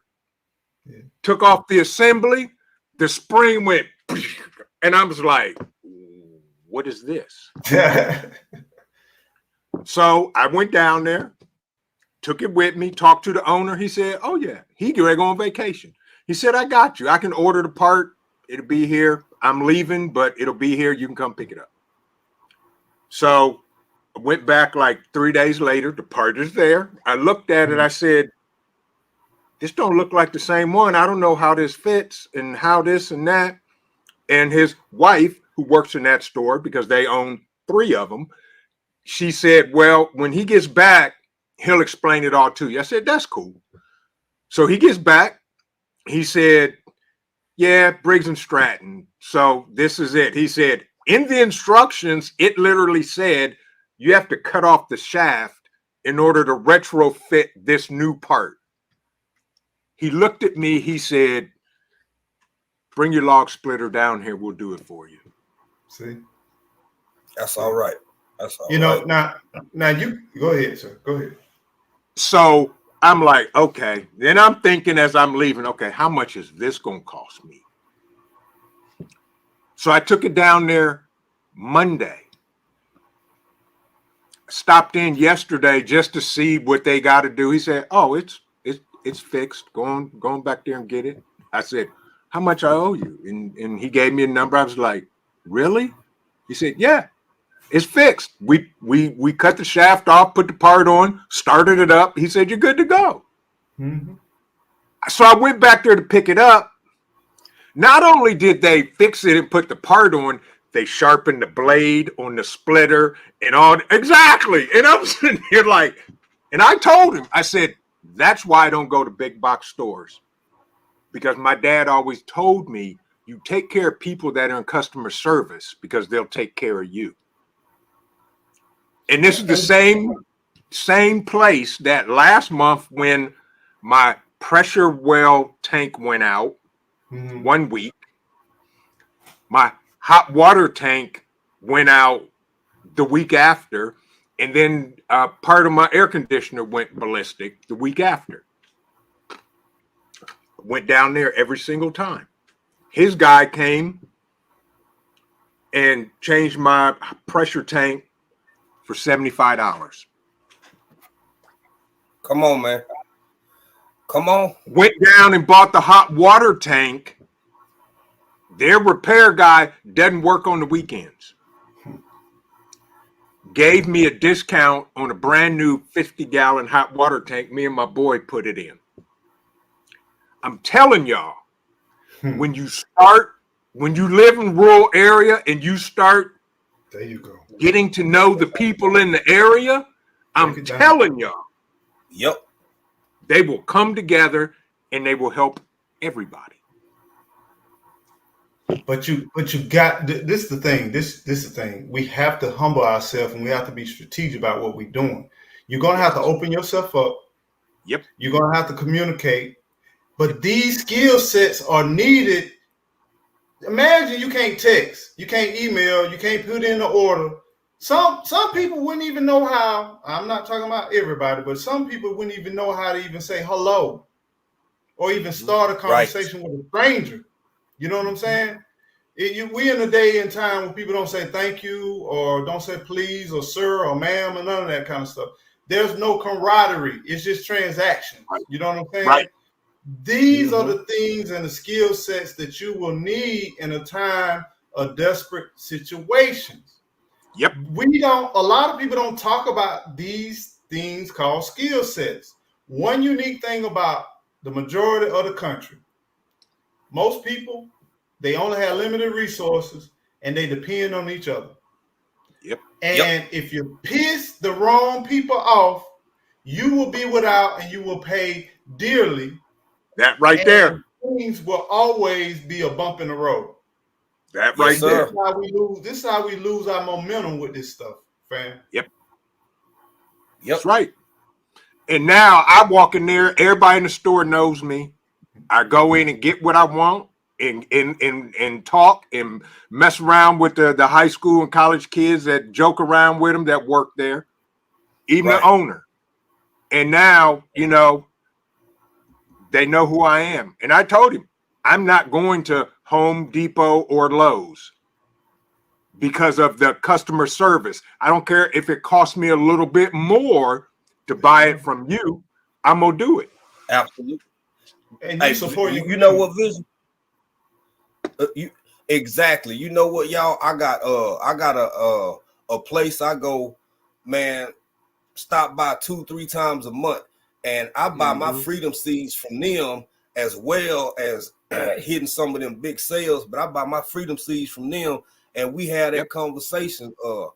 And I want to say it's you don't see a whole lot of me's in there, right? Right. But I've built a relationship with them because, like Eco just said, man, what if this wonderful, beautiful thing called the internet just happened to go bye-bye for a day or a week or a month or so? I can't talk to now one of y'all. All I got is the people in my immediate vicinity. That's real people in real life. And hell, I'm already out in the middle of nowhere. I do the same thing with it's a hardware store in one of the closest little towns. I started out doing it on purpose, and now that's the only place I want to go because, like, I'm building my little aquaponic system. When it come to buying my PVC I need to go over there now and get 2 more bulkheads for the. I'm setting up my aquaponics and stuff. I get it from this small mom and pops little country hardware store, and sometimes it's more than just a purchase, y'all. You can save $1 or $2. But you can't buy genuine relationships. In my opinion, you can buy some relationship, but you can't buy genuine relationship. That comes with time and interaction. And like Eco was saying, hey, you got people who really can't converse with one another the way we had to 20 or 30 years ago. It's just a new, different world now. Yep. And this is the crazy thing. I know of several places right now. If I said, you know, I can't, I don't have a credit card on me, don't have cash on me, and can you at least allow me until tomorrow? I get this or get that. You don't get that in the city. You don't get that in the suburbs. You know, you where they seen you enough time and you done built that relationship. Instead of you passing by some of them stores that you be like, or nah, you need to get to know them, especially in close proximity, because those the same people. We got a little country grocery store that's not that far from me, and it got destroyed in Hurricane Michael, but they brought it back, and it's a brand new store now. But you know what they do? Sometimes when they had extra meat out of the deli and stuff like that, they know that I go and get shaka. I used to get Musa and shaka, but now I just get shaka. Yeah. It's cheaper for me to get shaka fresh chicken than it is. So I frequent there because at the time I lived in the RV, and so you can't buy a bunch of chicken. You just buy a piece of chicken, 2 pieces of chicken every day. So I'd be in there every day, and then I would say, they say, you like chicken? I said, well, actually, I like chicken. It's for my dog, though. Yeah, I see you in here. But these building relationships versus coming from the city, you'd be like, why you all up in my business? You get mean mugging. You don't want to say nothing. You walk in with an attitude. You mean mugging cats. You ain't approachable. You don't conversate. You know what they started doing? They kept bags of chicken that they discarded because it became old, and I would come up there not expecting. And next thing you know, hey, here's a bag of chicken for your pups. Here you go. That? You know, it's stuff like that you don't get in the city. Don't nobody care whether you struggling. Don't nobody care whether you ain't struggling. People don't even care nothing about you. No, but now here you are. You in the country. You're in the rural. You building relationships. The same thing. Here it was. Me and Gigi. Y'all heard it. Y'all seen it. We out there in 100. What it was, 8-9 degrees in the sun. I had some loppers. As a matter of fact, they're right not too far from me. Some loppers, a chainsaw, and I had an axe, and we out there with burn piles at 108 degrees. You know we ain't had no good sense in the dead of summer. Out there trying Zero. And trying then to get guess it what? done. The dirt road that we lived on, all of a sudden, a guy slammed on brakes, hit it in reverse. Now imagine in the streets, I reach for my gat. Yep. Right. I look to the side. I'm mean mugging cats. I'm looking over like, what you want, man? Right. What you want? And then they bag up and they say, hey, how y'all good folk doing? I don't speak. I just throw up my head. See, you got to know how to speak to people. How you doing, sir? How you making? Right. Doing pretty good. Yeah. Next thing you know, he said, man, I've seen y'all a couple times out here. Look like y'all struggling. And I said, now, me from the city, struggling? What you mean by struggling? Right. What you mean? We good. Right. We good over here. Keep it moving. Right. We good over here. Keep it moving, man. Kick rocks, man. Keep it moving. But nah, you know what?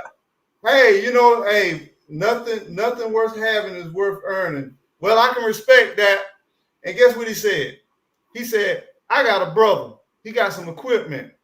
I'm gonna reach out to him and let him get in contact with you. Next thing you know, to this day, I call his brother right now. He'll bring his skid steer. He bring his excavator. He do whatever, and he'll be like, "Give me what you got." He'll work for 2 or 3 days, and he'll be like, "Bro, just I just need some diesel. Give me what you got." And I'm like, "Bro, I gotta pay you more than the diesel. I gotta pay you more than diesel." Right. You know what I'm saying? Yeah. You can't build that with the same mindset in the country versus the city. It's a big difference. So you gotta release and humble yourself and learn how to communicate, because it's easy to go online and click a button and then have it delivered and have it drop shipped to you. But what happens when you can't go online, you can't click a button? Do you know where to get some pears or potatoes, or do you know where to get some gas at? Do you know to get some kerosene, some propane? All these things you're gonna need. And if you ain't building relationships, you ain't no different. The highest builder, they're gonna treat you like a stranger, and you're gonna be uncomfortable. It's gonna be awkward, and that's the bad time to try to build a relationship. When it is. Right. Yep. That's just like, dude. See, folks. We can't make this stuff up, and here's why. You heard what Eco just said. You heard what Jay said. Listen to this. So I was talking to my next door neighbor about putting in a shooting range. Okay. The guy that's building the house behind me sends me a text message. I'm like, who? He said, hey, Trent, my name's Jay. I'm your neighbor. I'm the one building the house behind you. I was talking to my next door neighbor. He said, I hear you're interested in possibly building a range on your property. Well, I'll tell you what, you can have all the dirt from our house that we're building to put in your berm. Y'all, I couldn't make this stuff up. Yeah. Do me a favor, please, Vision. Yeah. Vision. I got to keep remembering calling you Vision. I'm sorry. You call me what you want, bro. Just don't call me late. Yes. Listen. How much is it per load of dirt? See, I don't know. People don't understand that. Imagine okay, no, I'm gonna let you give me that, and then I'm gonna come back behind you. Go ahead. Okay. No, I'm a truckload of dirt. I don't know, $200, $300, $400. I don't know. I didn't price it out. Okay, let's just say $350. $350 plus diesel. Yep. Plus time. Yep. Right. Yep. All right. Now your neighbor say, I'm finna just give you about $500. Mm-hmm. So tell me, you walk down the street to your neighbor that lives behind you, and you tell them, I'm working on a garden, and I'm trying to get some good dirt or whatever. Hey, you can just get some of the dirt out my backyard, or no, I give you $500 to help you build your garden. People don't do that. They don't do that. No, they don't. They don't do that. Though. Yes, we do. Right. because they know just like one of my neighbors, right? A neighbor, he owns a lot of land, and he came and he helped when I was clearing the right of way for the electricity. Mm-hmm. So he texted me. He said, "Hey, I need your help." He owns cattle and all that kind of stuff, but he also do putwooding, right? Yeah. So his putwood truck stalled, and he had a load on the back of his putwood truck. It stalled down the road from me. Yeah. He texted me and told me, "Hey, could you come and bring Annabelle with you?" I'm like, okay. And I said, "You sure Annabelle can pull this?" He said, "Yeah, I know what you got." He said, Annabelle got you. So I went, brought my chain, hooked it to it, put Annabelle down there low, put it in fur, and we went on down the road and put them down there. That's what neighbors do. Yeah. How much Exactly. would you charge if you're in the city and you broke down on the block and you got an 18-wheeler with a load and you need it towed down to your spot? How much that would have cost you? About 1,500. About 1,500. It could have been 40 feet. It still would have been 1,500. And right. Something else y'all said, see this is rural folk having a rural conversation, hoping it apply or everybody can find a benefit in it. Because Eco said something while both of them what y'all the kerosene, man, when you in the country, you probably got a container over here with regular unleaded in it, then you got another one with some kerosene, then you got another one that's got some diesel in it. Like if you run out, every store ain't go, you don't just, I mean, maybe with the diesel you can find it, but when it comes to kerosene and stuff like that, you might want to know somebody who knows somebody. And matter of fact, we got a friend, and for the life of me, they butchers, they raise cattle, and for whatever reason, these folks just do not like oxtail. And it popped in my head when Eco said, "What? Just give I you need a problem like that, bruh." With that, man, that's a look here. I kid you not, it had to be about $300 worth of oxtail. On they last butchering, just didn't want them, just don't like them. Bro, and then they cleaned them, they processed them, broke them down, did everything, and was just like, well, we know you guys like them, so here you go. And I'm thinking, you ain't selling them up, but shit, we took them and we ate good, bro. Still some in the freezer. You better take them. Yeah. Like life hits different. Life hits different in a world of abundance. All in the soul. Thank you. I appreciate it. Thank you so much. Yes, thank you.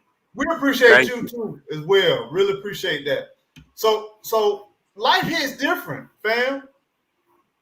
This is the crazy thing. My mom always, it always plays in my head what my mom said before she moved to Miami. She grew up in South Georgia. I shared this story before. Grew up on the farm. She said, "I didn't know we were poor until when I moved to Miami." Right. And I said, "What you mean by that, Mom?" At that time, I didn't understand. I was young. She told me that. And she said, "We had food, we had shelter, we had everything we needed on the farm. And I thought we were rich." And then when I moved to Miami with my aunt, I noticed all the things that I didn't have. I said, "Mama, you was rich. You were rich, Mama. But you now jumped into the consumer world where it's about shoes, clothes, fancy cars, jewelry, and all that stuff." Right. But imagine this. Imagine waking up. You got all the food you need. You got all the space you need. You got roof over your head. You got free water. You got all the elements that you need, the fruits, the vegetables, everything. I think I can compromise. I think I can compromise. I know that's right. Yeah, I think I can compromise. And I think I wouldn't be I know I wouldn't be as appreciative as I am now. Hey, Gigi, I've been meaning to speak to Gigi. Folk and missing them, y'all doing this thing over. I had some of the things I've had in life and reached those goals and a lot of the material stuff. Man, I don't know. I don't know if it's deeper than, and I outgrew it. And I understand what matters to me and for me more than I ever have in my life. And once you get in them, now I know I'm older than most of y'all. You reach a certain age in life, bro. What I'm just saying. No. What? Nah. Exactly. Nah, bro. Don't hit like that.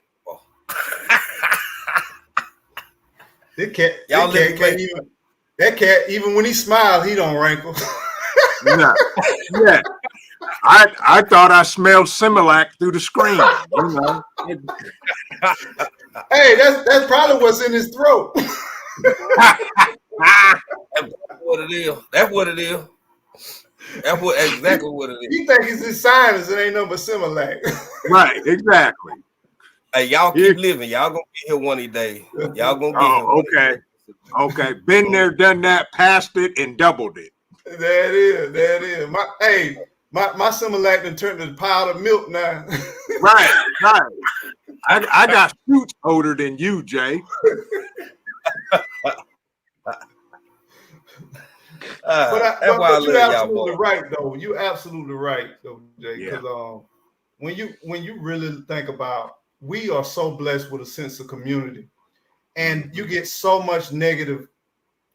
That's why you can't listen to everything you hear on this news, on this social media platform, and all of this stuff.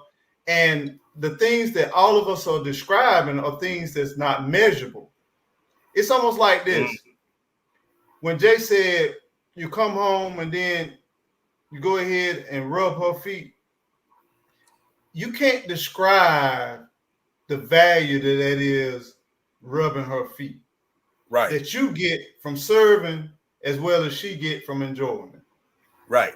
That's the same thing, just like out here, like when you just release and let this thing go, and you get over not having the mall, you get over not being in traffic, you get over not being cut off, being blowed at, you get over not almost running over somebody running across the road at 5 o'clock traffic. You get over a lot of that other stuff where you just sitting there at a traffic light for half an hour waiting on it to click, and you got 10 more to go, versus you riding and you just watching the grass, and you're watching a calf just be born, and then you seeing the trees and you seeing the changing. Man, look at fall coming on in. Y'all see the fall coming in? You feeling the temperature, and when you get up in the morning, I already know Vision walk outside in the morning and he get that morning air. That's right. It's different. It smells.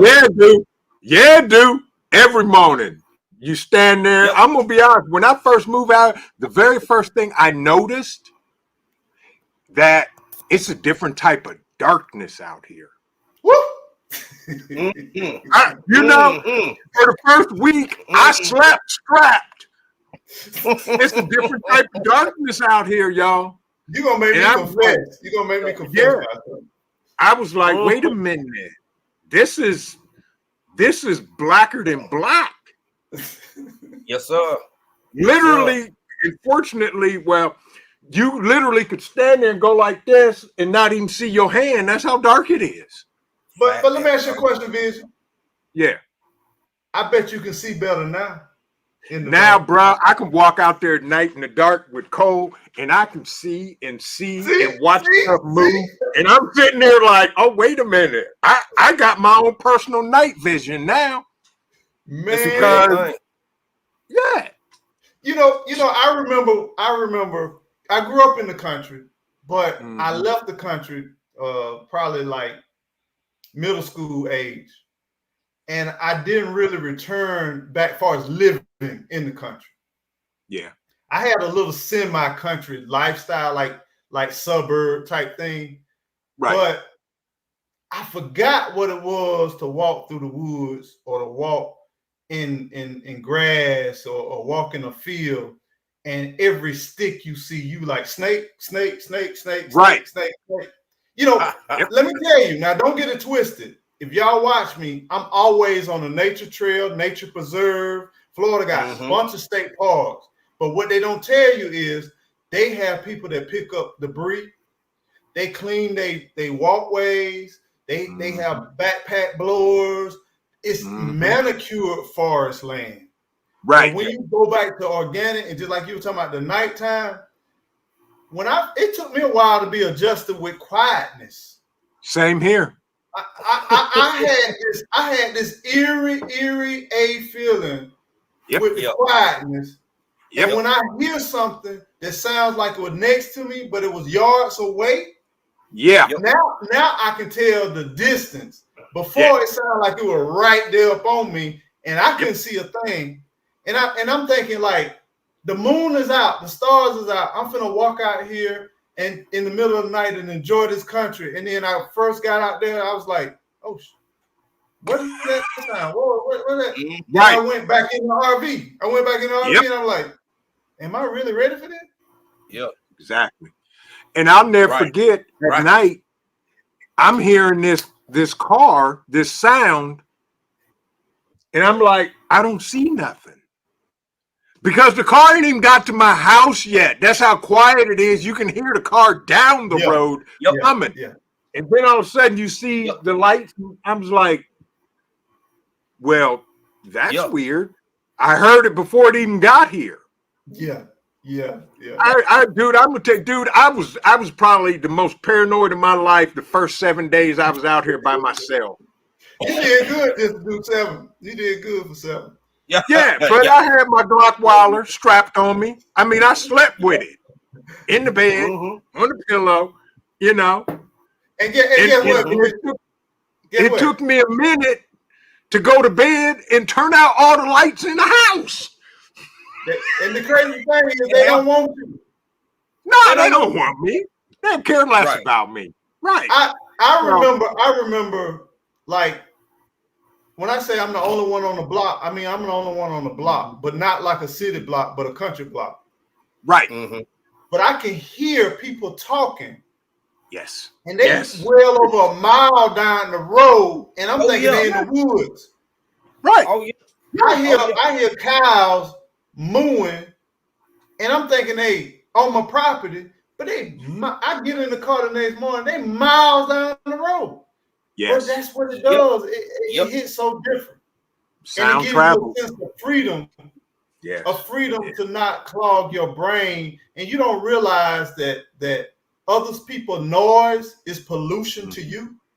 You don't realize that other people's noise is an intrusion to you.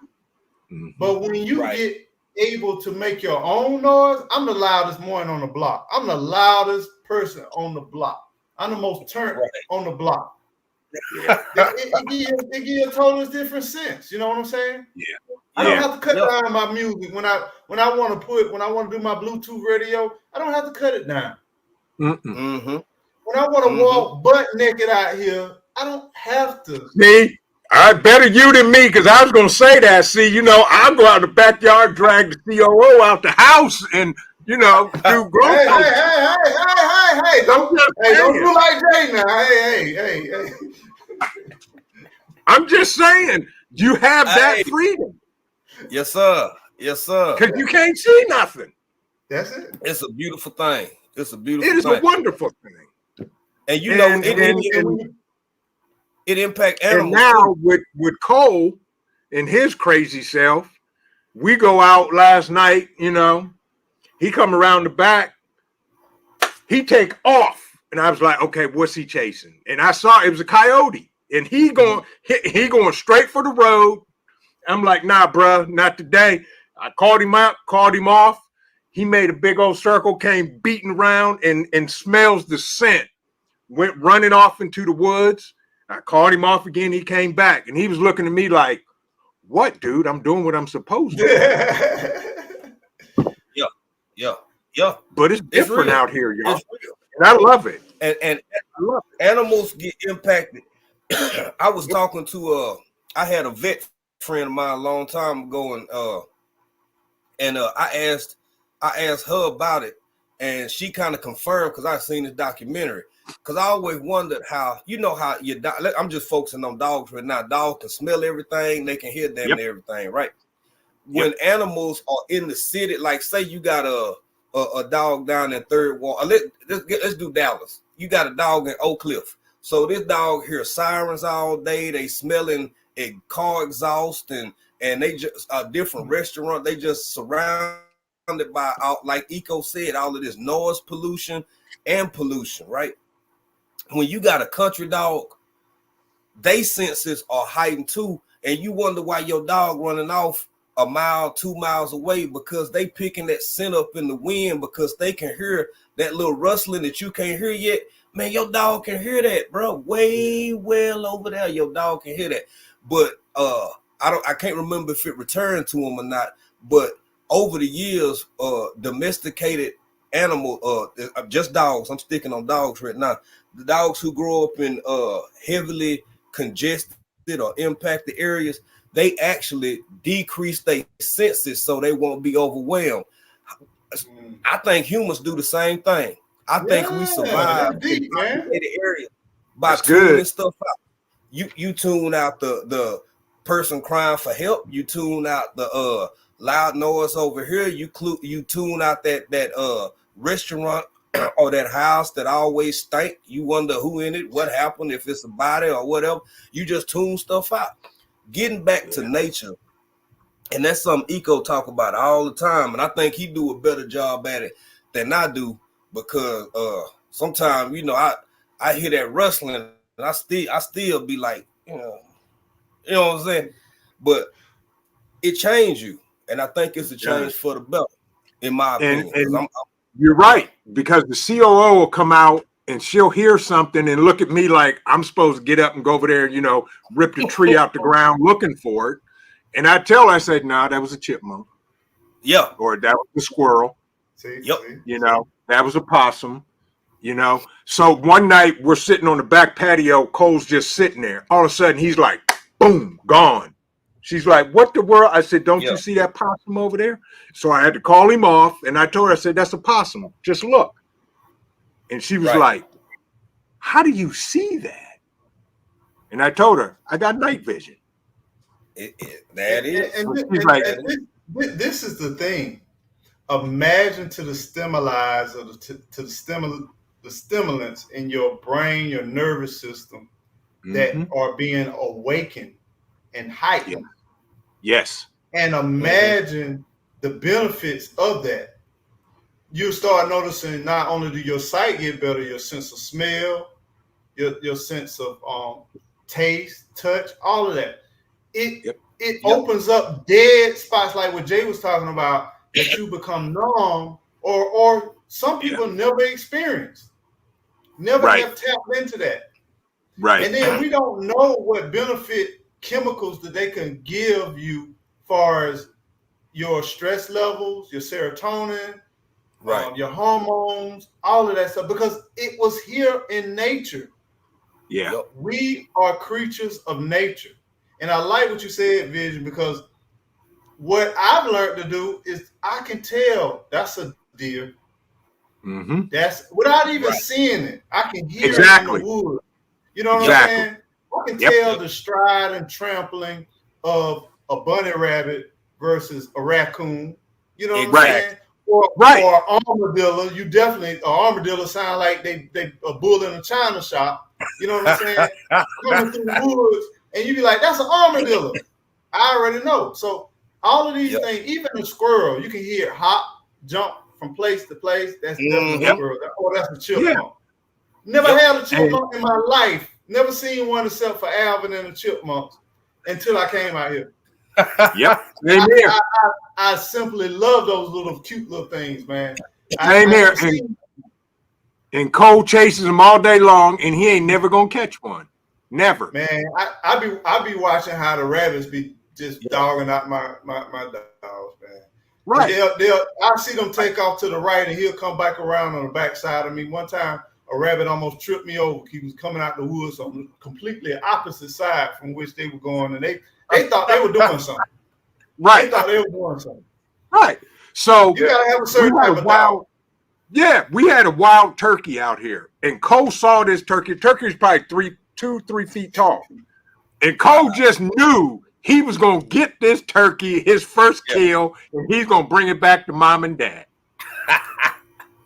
He chasing the turkey, then the turkey started flying. He stopped dead in his tracks. Was like, What "You the? wasn't supposed to do that," and then turned around and looked at me like, "What is this?" Right. Because he'd never seen a turkey, and it flew. He was heartbroken, and he came trotting back up and sat down and just flopped down on the ground. Had his feelings hurt. Do you all understand what we're doing right now? We're sitting and enjoying life. Yeah. Yep. We are truly. How many times in the day-to-day rut do we pay attention to what this or that is doing, your environment? We probably watch it, but we probably don't want to watch it. Like Jay said, we turn it off and we dull our senses. Mm-hmm. But imagine taking in life, watching the seasons change. I mean, these country cats so good. They know the deals by name. They know one that they had a baby by another. They got these game cams out here. They watching. They feeding them. They getting them ready. This one I'm going to harvest. I'm like, they all look the same. I mean, what are you talking about? No, that's not the same. You know. Right. And then when you said gator earlier, you got to understand. I'm in Florida. You in Ohio. So when you say your neighbor leaving you a gator, at first I was thinking, oh, you got a pond that needs you a gator. But then I listened to you talking about like a side-by-side, a UTV. Yeah, side-by-side. Okay. I got you. Exactly. I got you. Yeah. It's different, y'all. And I'm going to tell you, after I was out here for a couple of weeks, my stress level went from here to here. Mm-hmm. Because all of that background noise, like Jay said, that we turn off in the city, it's not even there. Right. And there's nothing like waking up in the morning, like you said, Eco, you hit it dead on target. Walking out the front door with a cup of coffee and just doing this. And you hear nothing. Nothing. And I did that to Melissa. When we got married and she moved in here, every morning I would fix her a cup of coffee, take it to her, take her outside, and I'm like, listen, what do you hear? She's like, nothing. I said, exactly. Nothing. Now imagine the flip side of that, my brother. The flip side of before, when I left, you know what I used to hear? The TV on, the news. It wasn't good news. Right. The radio playing. I hear cars blowing. Hear dogs barking. You know, kids screaming. I hear cars speeding up, pulling off in traffic. I hear loud exhaust. I hear all of that stuff. Now you waking up. Now think about if noise was clean, like you say, what you talking about, versus pollution. What would pollution be? And then you waking up to that. You can have many coffees and many teas if you want to, but can you truly taste the ingredients of the tea? Can you really smell the aroma of the tea? You know what I'm saying? Without no distractions. And when you wake up, you slept for that night, you wake up and you have a pure seed thought and a vision in your head when you wake up, and just say it was a positive dream or positive affirmation in your life, and you wake up and you have that quietness, that time to process and to think about those things that you get ready to encounter for the day, or the things that you dreamt about that night. It's uninterrupted. And so many benefits that people can't. Go ahead, bro. I know. I'm sorry. I didn't mean to cut you off, man. But I gotta say this.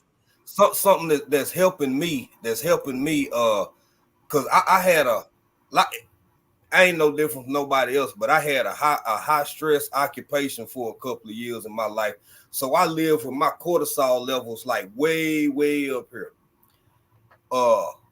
Everything we talking about is restorative, in my opinion. And the Mm-hmm. thing I like about having a relationship with like an eco neighbor and a vision is because I pay attention to both sides, because my mind and soul won't let me go. I'm pursuing peace, but I pay attention to what's going on. We both prep. You will never catch me slipping while I'm still enjoying my peace. I said all that to say this. It's little bitty things I done start introduce, even since we've been back in the States now. Over the last couple of months, I've been doing it, and I'm starting to feel the impacts of it. When I first get up in the morning, it's like it's a habit, man. I leave that doggone phone where it is, rather than that being the first. I'm still wiping my eyes. I'm picking my phone up, looking at it. I got emails. I done got, you know what I'm saying, some of them went through on some charge done came through. Man, leave that phone down. And the first thing I do is do two things: go to the bathroom and go outside. And sometimes that's the same place. I'm a guy. Hello. Don't get me started on that one. We're gonna leave that alone, okay? Because I have had that conversation with the COO and said, you know what? If you get mad, here's what you need to do: go take a nap, wake up, and we'll try it again. Because I'm gonna do what I do where I want to do it. Absolutely. Out here, anywhere I want to. Now let's keep it real. Now, shouldn't only look. We all grown men in this chat, right? Yeah. Let me tell you, there's nothing more freeing and liberating than being able to stand freely and release outside. I do it all the time. On your own tree. On the tree you own. Or in the yard, on the leaves, whatever. Wherever. It's a beautiful thing. And that man, giving yourself that first 15 minutes of being awake, and then go back, walk back up to the house, and then get that phone, then pull out that iPad, then flip that computer open. I'm telling y'all, man, it really set on, like Eco was saying, me think about it, for your doggone day. Those first 10, 15 minutes of awake. Notice that if you're a coffee drinker, if you're an alcoholic or a smoker, y'all ever seen, well, at least back in the military, they used to ask these questions. If you do drink, if you do smoke, or if you do this or do that, do you do it within the first 10 or 15 minutes of being awake? I'm not a psychologist. I study sociology, but I understand the correlation between why they ask them type of questions. It is a big deal, y'all. It is. So anyway, I'm gonna shut up. I just had to throw that in because y'all got me thinking about like calming down, man. We all just bring it down. Yeah, that's what it's all about. And when you really think about it, life, you know, when I think about life, we are conditioned to be survivals in a rat race society. And you even though you're not designed to just be on guard 24/7, but where do you have a place where you can truly relax and be free and be yourself? Yeah. You know, having your little space, you know, the animals don't judge you. You know, nature don't judge you. Nature accepts you and welcomes you. Nope. That's the beautiful thing about waking up, getting up, beginning your day with positivity, with affirmations, and then also just noticing the changing of the time and changing of the season. It really gives you this spirit of gratitude. It gives you this spirit of thankfulness. I know gratitude and thankfulness is one and the same, but to me, it really keeps me in the part where I'm like, man, I really am thankful for this decision that I made. I'm definitely thankful to have a space and time without any interruption and to really recharge my batteries, you know? Right. I'm gonna be honest. There's mornings where I'll wake up, I grab a cup of coffee, I take Cole out, and we just walking through the woods, he doing whatever. And I'm just like looking around, and I'm like, Lord, you know what? Thank you. Thank you. Thank you. Yeah.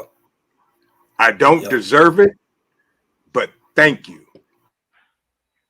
And then I walk through and I look at the trees. I said, thank you for the trees. Thank you for the sun. Thank you for the cloud. But now the flip side of that,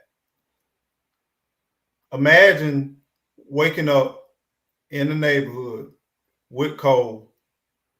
You get cold, you go ahead and put your shoes on, put your clothes on, dress suitable, make sure that you get your bag, make sure that you get your leash, make sure that you can't grab your coffee, you can't grab your tea, because you got to make sure you hold cold in place, and you got to make sure you don't fall and trip.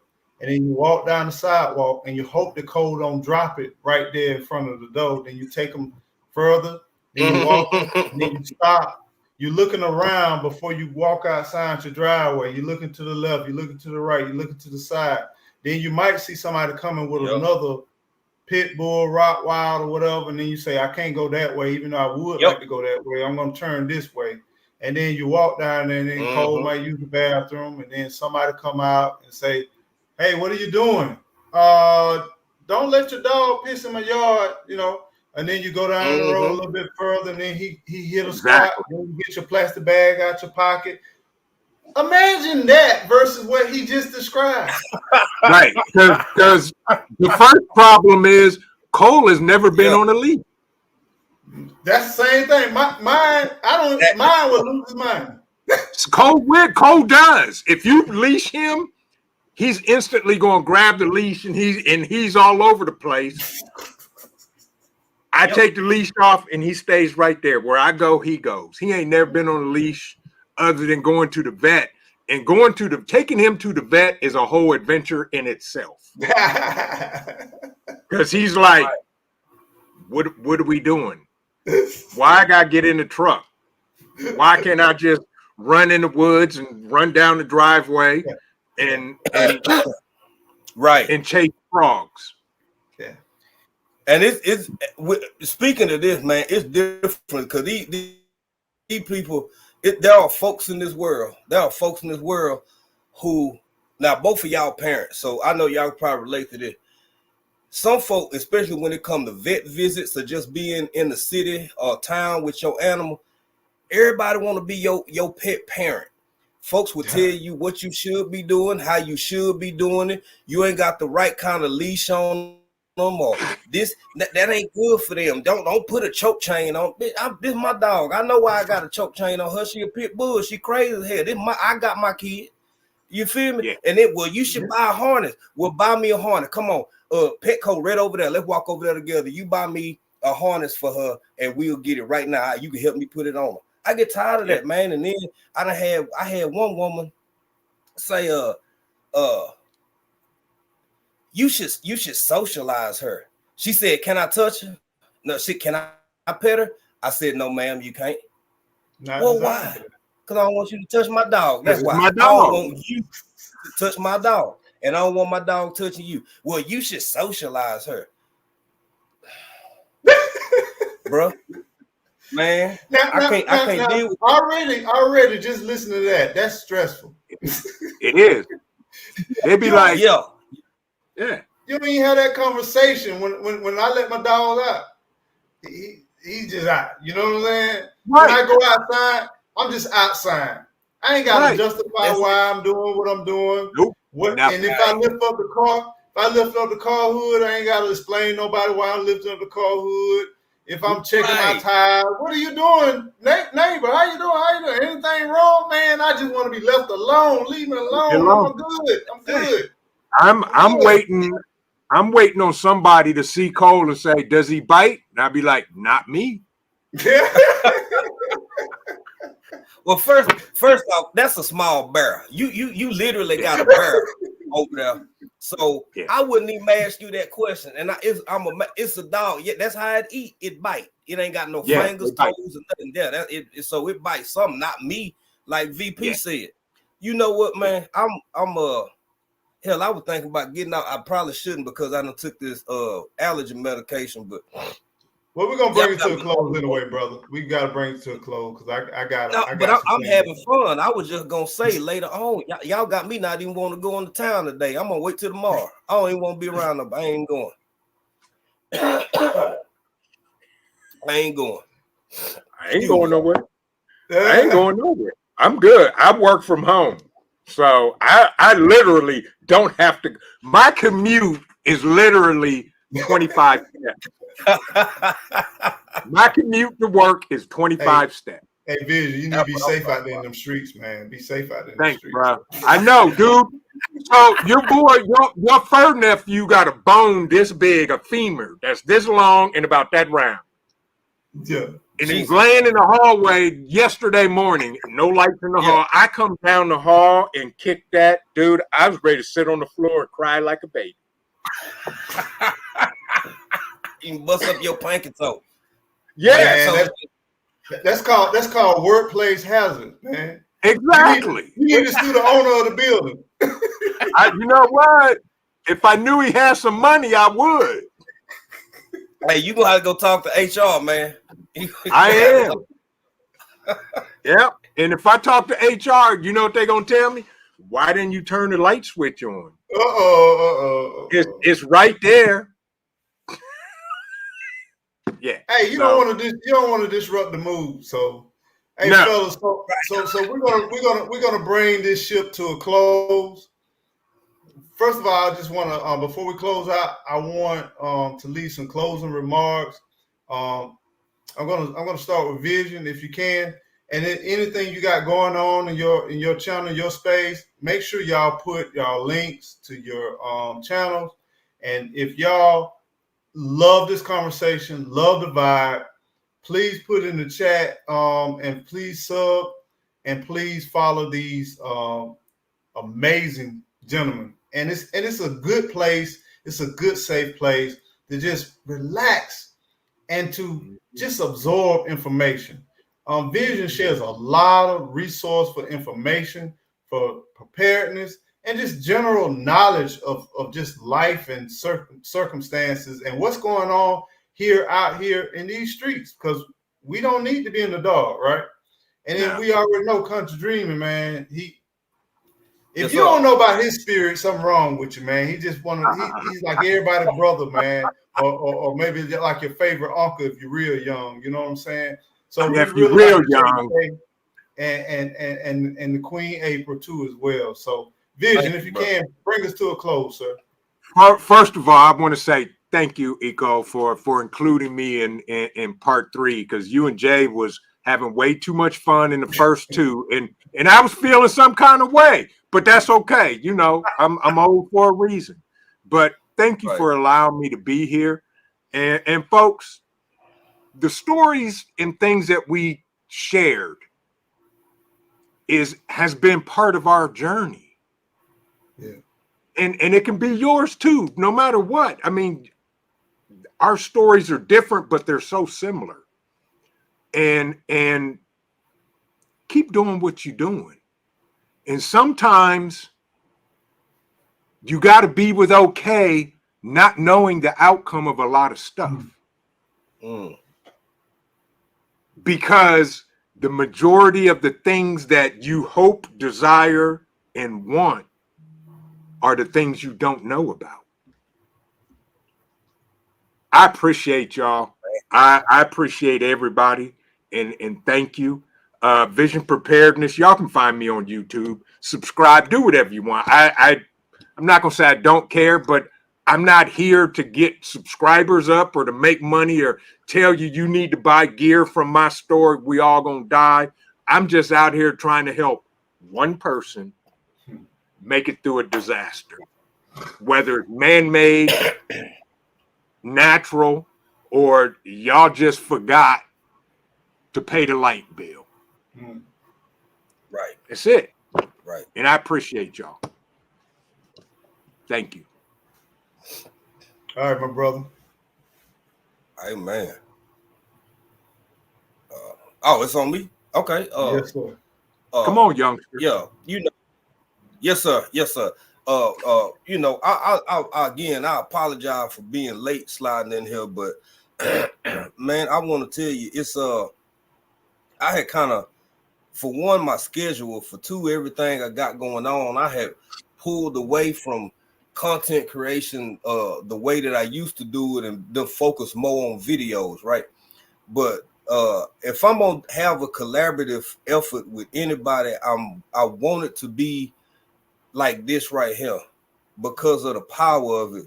And you ain't got to think it's powerful, but it's powerful to me and it's beneficial, because in the world we live in, to see three grown men, especially three black men, I'll put help, say it, have the respect and admiration that we have for each other, for one, and for two, the intentional uplifting one another, for three, and for four, here you can just learn something from us if you're willing to. I learn stuff from both of these men all the time.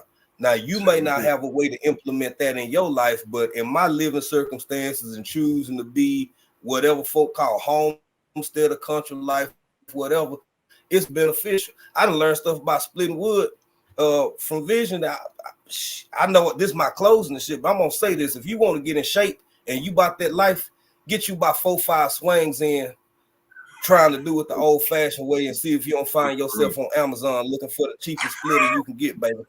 Hello, exactly. That's right. That's where I'm at with it. But I really do thank you, Eco. I already saw something about part 4 in the chat. Yep. I'm down for it. Hopefully, I won't have no last something to do, and we can keep it going, because you never know who is listening, man. It might be helping somebody. So with that being said, Country Dreaming is our channel.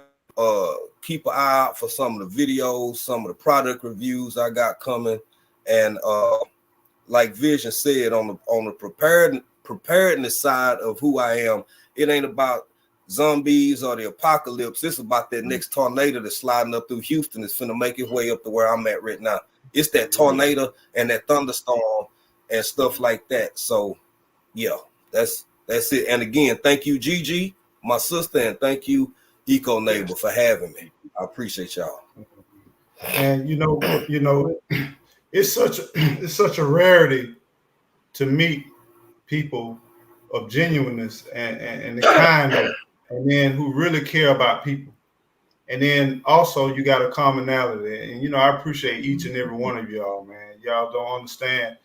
Even if you're not helping anyone in the chat, you're helping me. You give me something to look forward to, because I've been looking forward to this live for a minute, and I wanted to be right. I didn't want to force it. I want to make sure I had undivided time and attention. And I really appreciate the value that you all continuously add. And it's just an honor just to have you all here. And I really, really appreciate you all, and continue to do what you do, because it can get challenging, fellas. It can get challenging, and like you said, Vision, starting in the beginning, the world don't want this to happen. You know what I'm saying? Well, I shouldn't say the world. I should say some powers that be would not agree to this happening. Let me rephrase that. And where do you turn on your dial or your TV, or you do your Google search, and you find a united people of oneness, of caring, with no nakedness, no booty shaking, no deceit, no backstabbing, no lying, no cheating, no horrorism, none of that. We just chilling. You get an opportunity for us to just sit, relax, and chill, and engage in the conversation.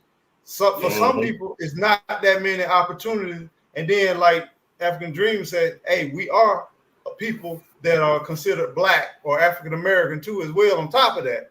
So a lot of times we're not viewed and we're not shown in the best of presentations. So it's always good to have a good resting place of positivity, of forward thinking, and just ideas and concepts. So I really appreciate y'all, and I really thank you all for coming in. Thank y'all for the super chats. Thank you for the new subs. Thank you for your comments, and I appreciate that. We got a lot of rain right now going on, And I'm praying for the ones that's going to be facing this storm and the spinoff of Yeah. the storm. Y'all be safe and make sure you prepare yourself and get ready and make sure you take care. But more than anything, don't forget, whatever you do, make sure that you keep on growing. Grow. Y'all take care. Until the next time. Part 4? Will we have part 4, fellas? I don't know. I'm in. I'm in, baby. I could think of a fourth one you could add. Uh-oh. Exactly. To be continued, fam. To be continued. Next time. I'll see y'all. All right. Here we go. Y'all Right. stay tuned, man. Take care now. Peace.